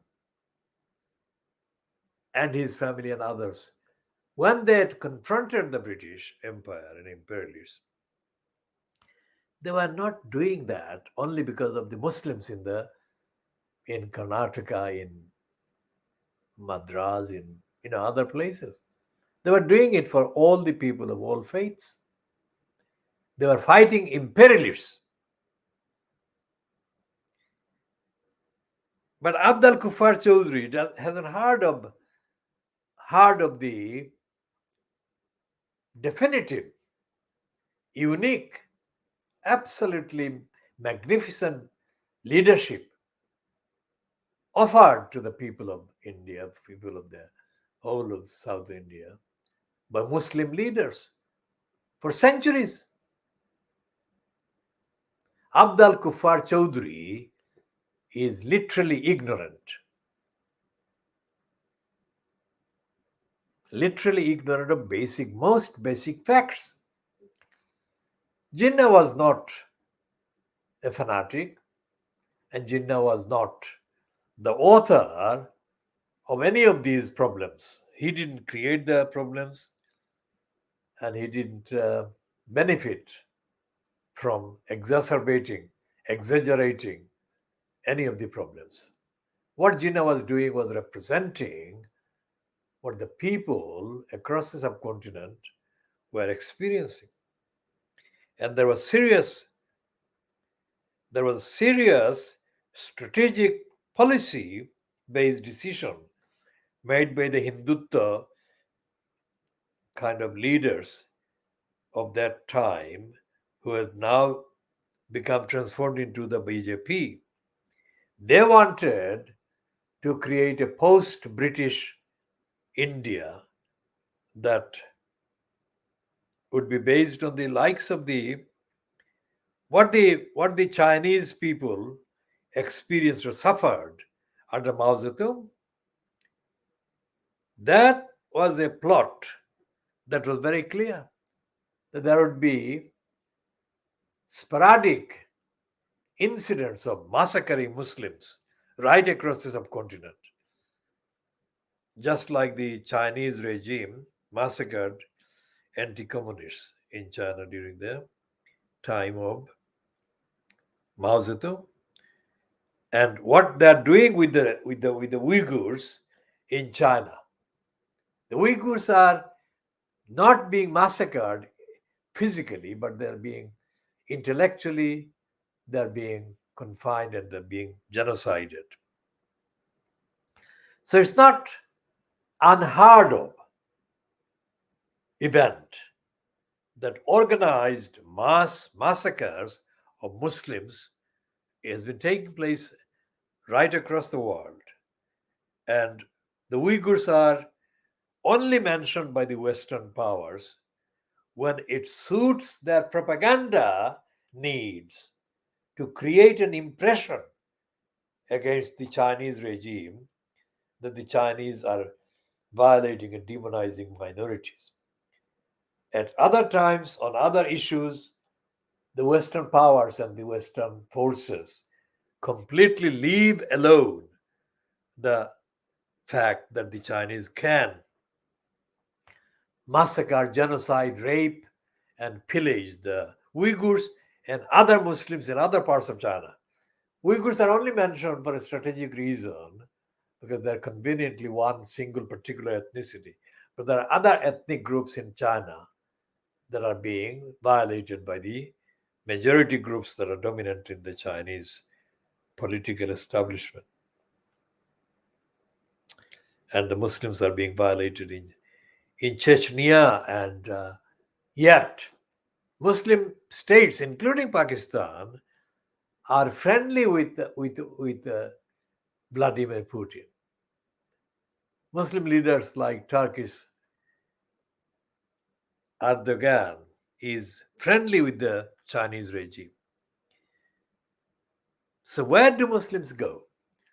If it is accepted that Muslims have no right to nationhood and identity, then how does Abdul Kuffar Chowdhury explain the persecution of these people, all of whom are selected, targeted, because mainly of their Muslim identity? In Burma, the Rohingyas, in China, the Uyghurs currently, and in the rest of the world, where the Muslims can be targeted and attacked. And of course, some people go out of their way to claim that they are dedicated to the defense of the Palestinians. But these very same people are silent on the other Muslims that are being violated and denied. And the only common thing that they have in common, all these Muslims, is their Muslim identity, the Muslim nationhood. Others, that is the opponents of Muslims, are the ones that want two nations to exist, not the Muslims. It is the idea of a nationhood, the need to have a separate nation, is forced on the Muslims by their persecutors, their oppressors. I mean, the whole world saw and is witnessing still, but silently witnessing, the confinement in the Guantanamo Bay by the USA of Muslims.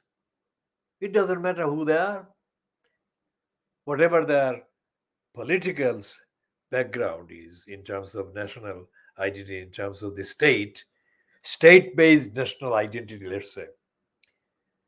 They've got the thread of Muslimness.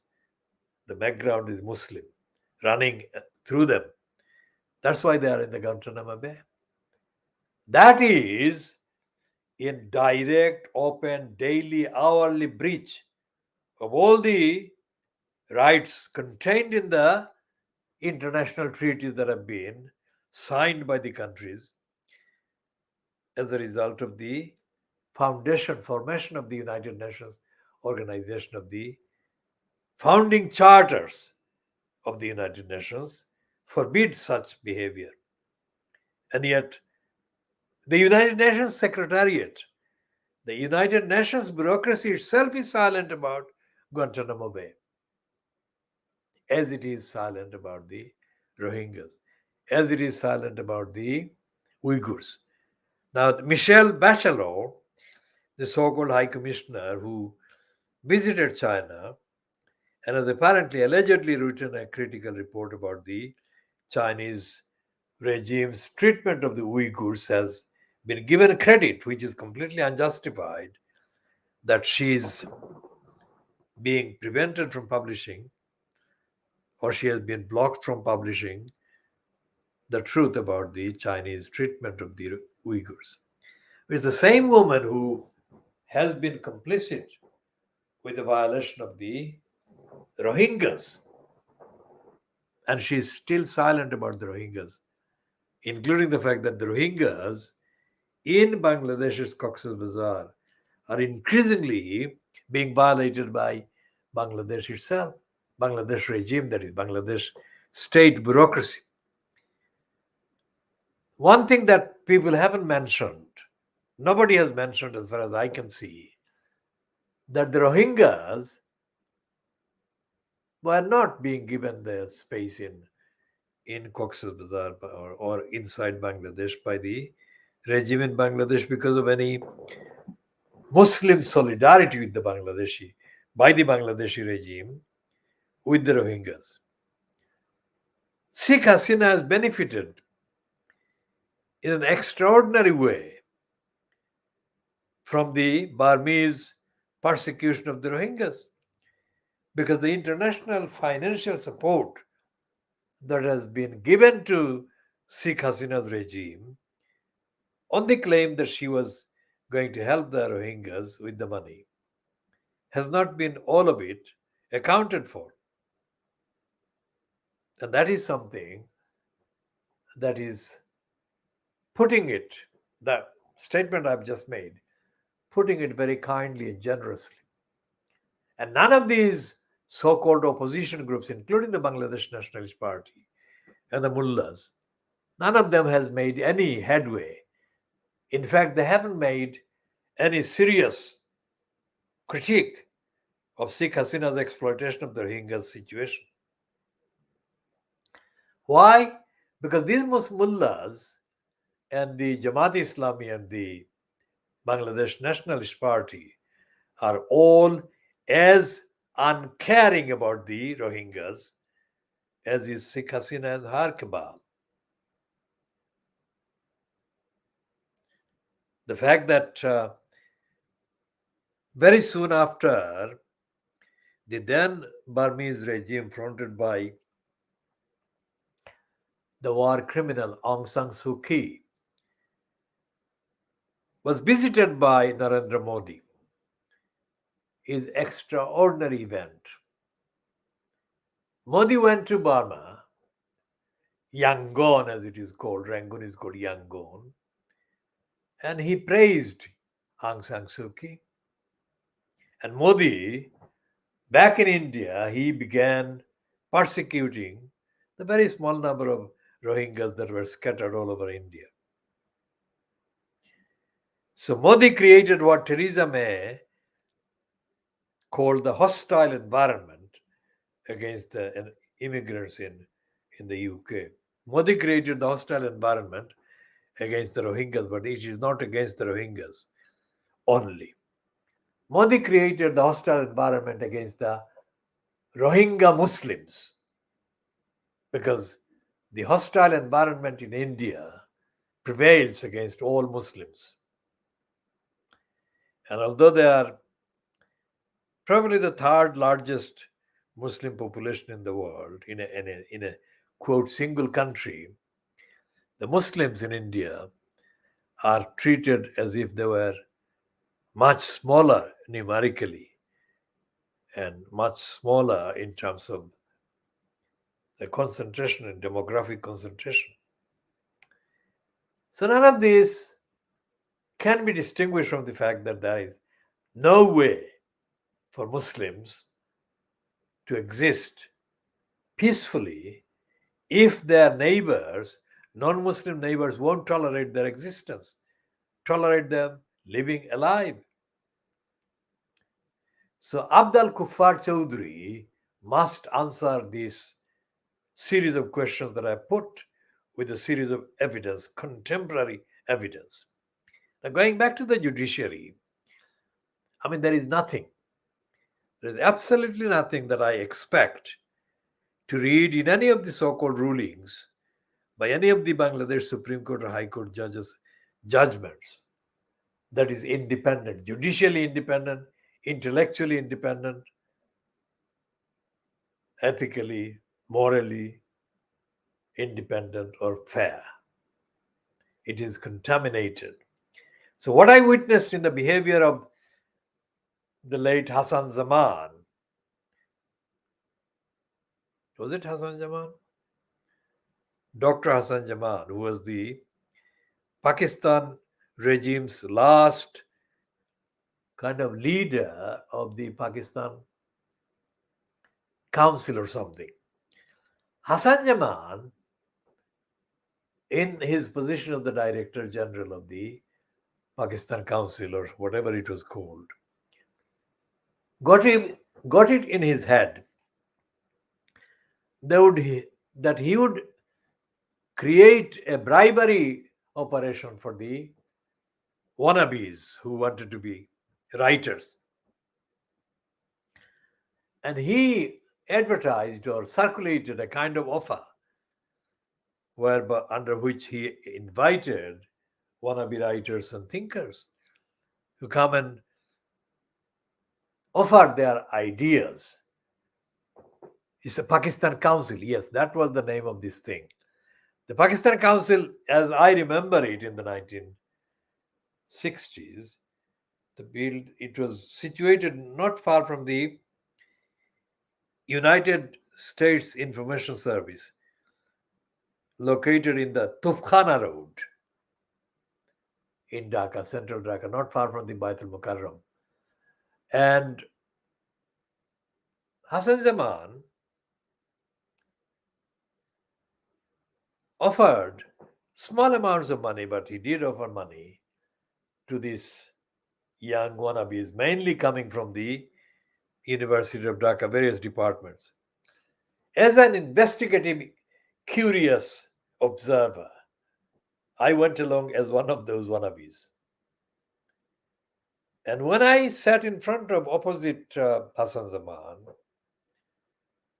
and I kind of waited for him to ask me really serious, challenging questions, I was disappointed. The man turned out to be that mullah in the madrasa in Asirganj Bazaar, who came into the class with a stick and started beating all the children with his stick. I went there experimentally, one off for one single day, to see how they behaved in the madrasa. And this idiot of an Islamic teacher, can you imagine, came in and started beating the first boy, and he carried on beating, lashing at the boys up to he reached the other boy at the other end.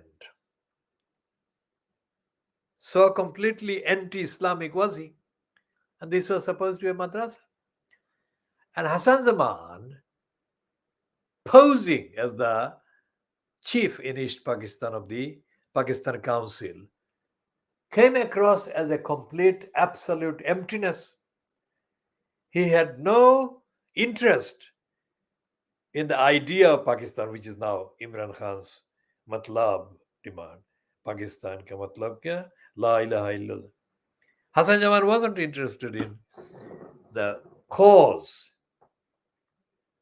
for establishing Pakistan in the 1940s.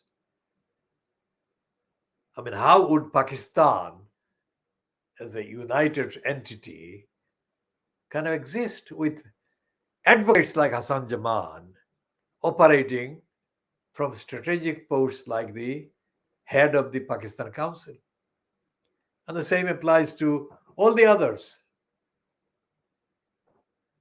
Sajjad Hussain, the head of the English department, University of Dhaka,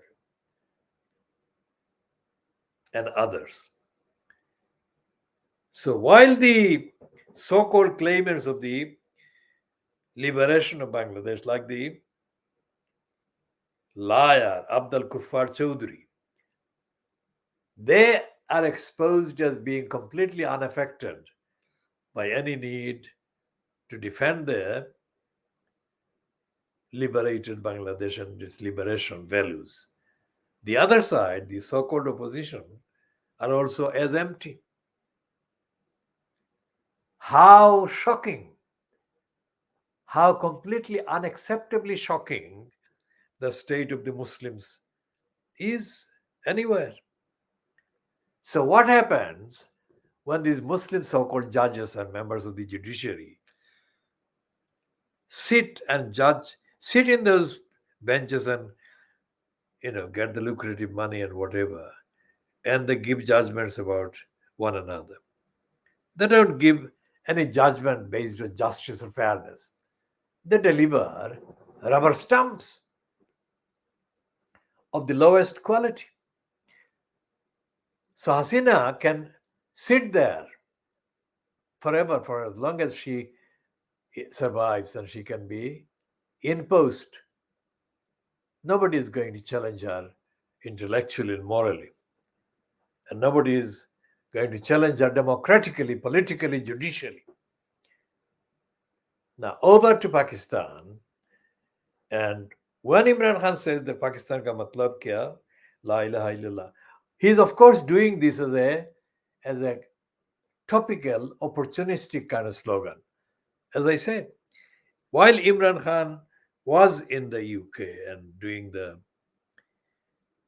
the things based on his skills as a cricketer, he was not only as a cricketer, he was also one of the most active socialites, because the sub-pornographic media in this country portrayed him as a playboy.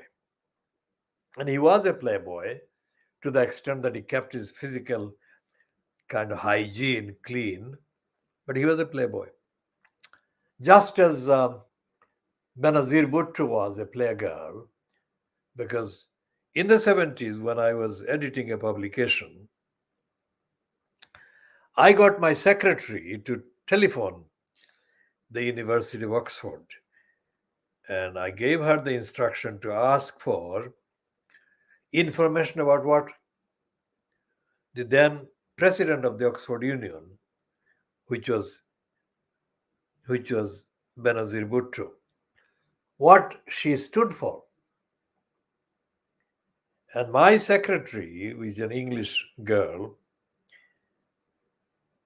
failed. I mean, I gave her repeated instructions to contact the University of Oxford. She failed. She failed to get any comprehensive, coherent answer on behalf of Benazir Bhutto. Of course, she wouldn't come. Benazir Bhutto wouldn't come on the phone, but her representative said nothing that could be converted into a concise, meaningful statement. So I published that in the English language newspaper. And that newspaper is one of the items that has been stolen, the original collection stolen during the month of May 2022 from a location not far from the City of London airport. And that is part of the material resources that are worth billions of pounds, as I said in a previous edition. Now, Imran Khan is doing that opportunistic slogan about Islam. And I'm absolutely certain that if he gets anywhere near power again, it is not clear that he would actually continue to dedicate himself to the matlab of Pakistan. Not because the matlab doesn't have the value or the validity. It has indeed. It is the reason why he has got so much support in the Punjab by-elections, is because the people are not genuinely believing him to be the actual political representative of the movement for Pakistan. And I think that that is the reason why he is saying it, not because he accidentally came upon it. And whether his wife, the current wife, is in any way linked with that is not seriously important. But what is important is that Imran Khan is using the slogan saying that Pakistan's purpose was that. And that is a direct rejection of the lying slogan and hateful articles against Jinnah by the idiot Abdul Kuffar Chaudhry. Because the people of Pakistan 75 years later would not be paying any attention, let alone being attracted by it. Attention to the slogan that Imran Khan has successfully launched and used. That is the complete rejection of the lies by Abdul Kuffar Chaudhry. And the same thing would happen in Bangladesh if somebody like the mullahs or the Jamaat Islami or the Bangladesh Nationalist Party were to say that where does Bangladesh come from? Bangladesh does not come from 1,000 years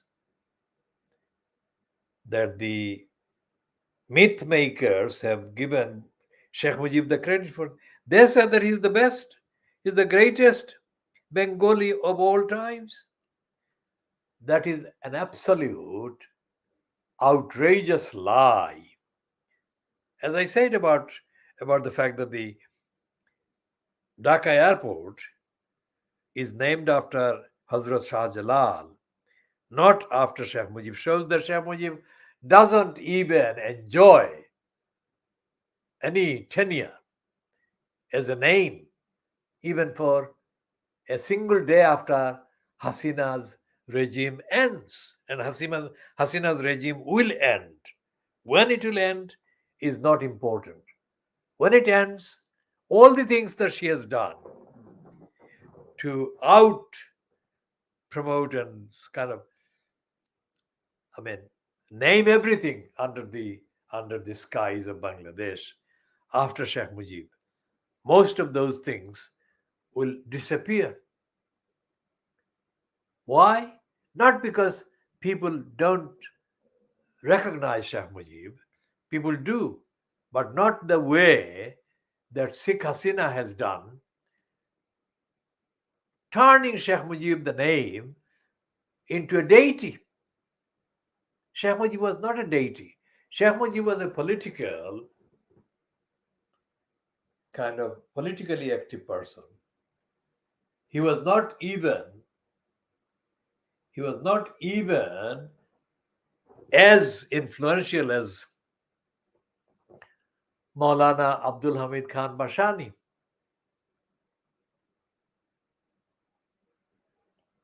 And Bashani actually would survive longer than Sheikh Mujib, because Bashani never made any private profit, private gain from his politics. And everyone knows that. Everyone knows that. And Sheikh Mujib was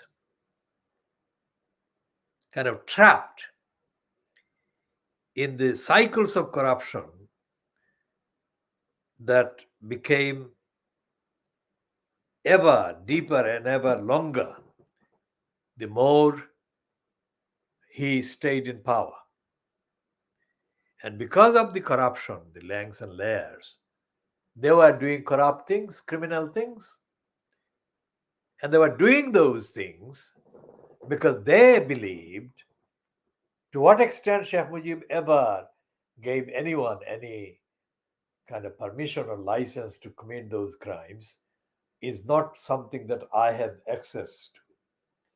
But the fact and the truth of the actual behavior and the interaction between Sheikh Mujib and those criminals who surrounded him will be public one day.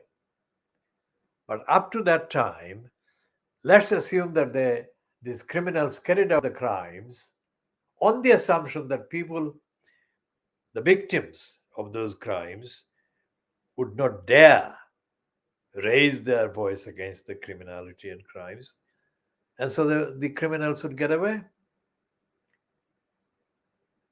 And that is the compelling set of evidence, compelling force of the evidence that has been so far published about Sheikh Mujib being surrounded. It's not Sheikh Mujib's behavior, but Sheikh Mujib being surrounded by too many criminals. So If he was surrounded by too many criminals, like Indira Gandhi was overwhelmed by her son, Sanjay,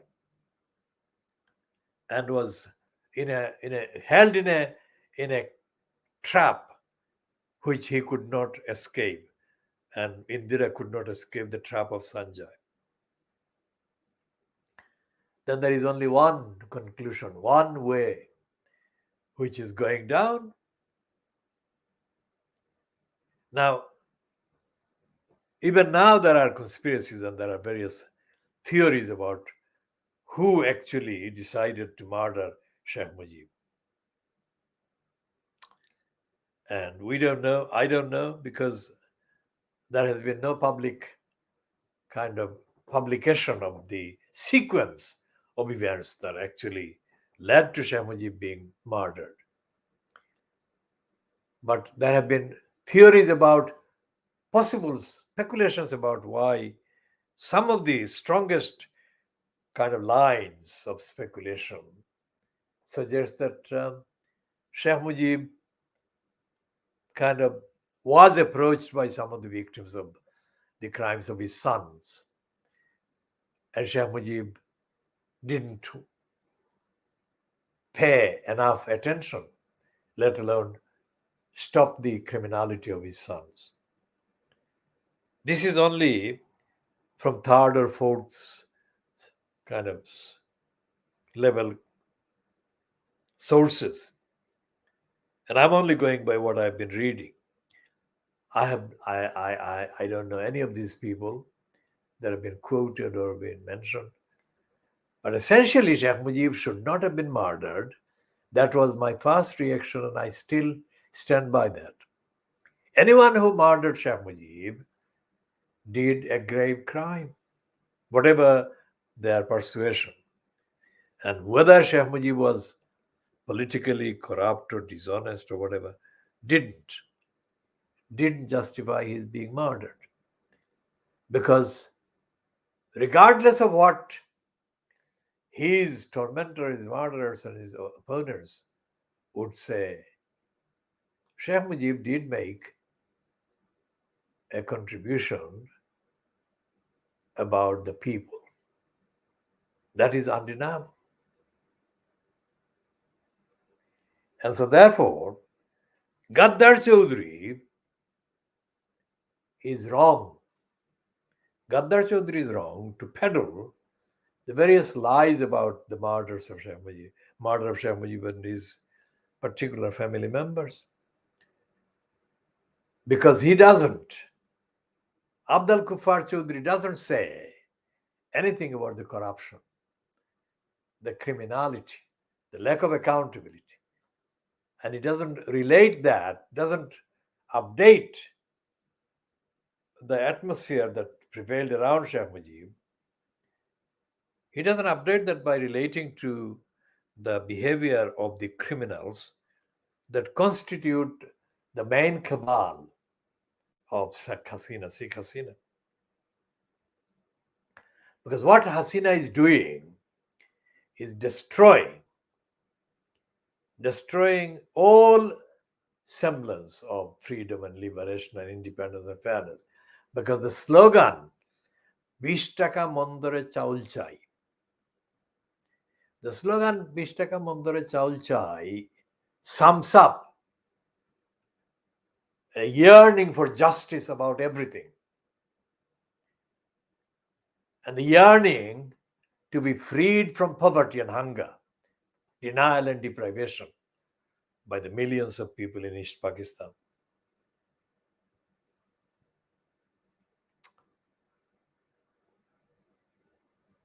So this is midnight, 15 hours GMT into Thursday, the 28th of July, 2022. And we shall be continuing on all these and more in due course.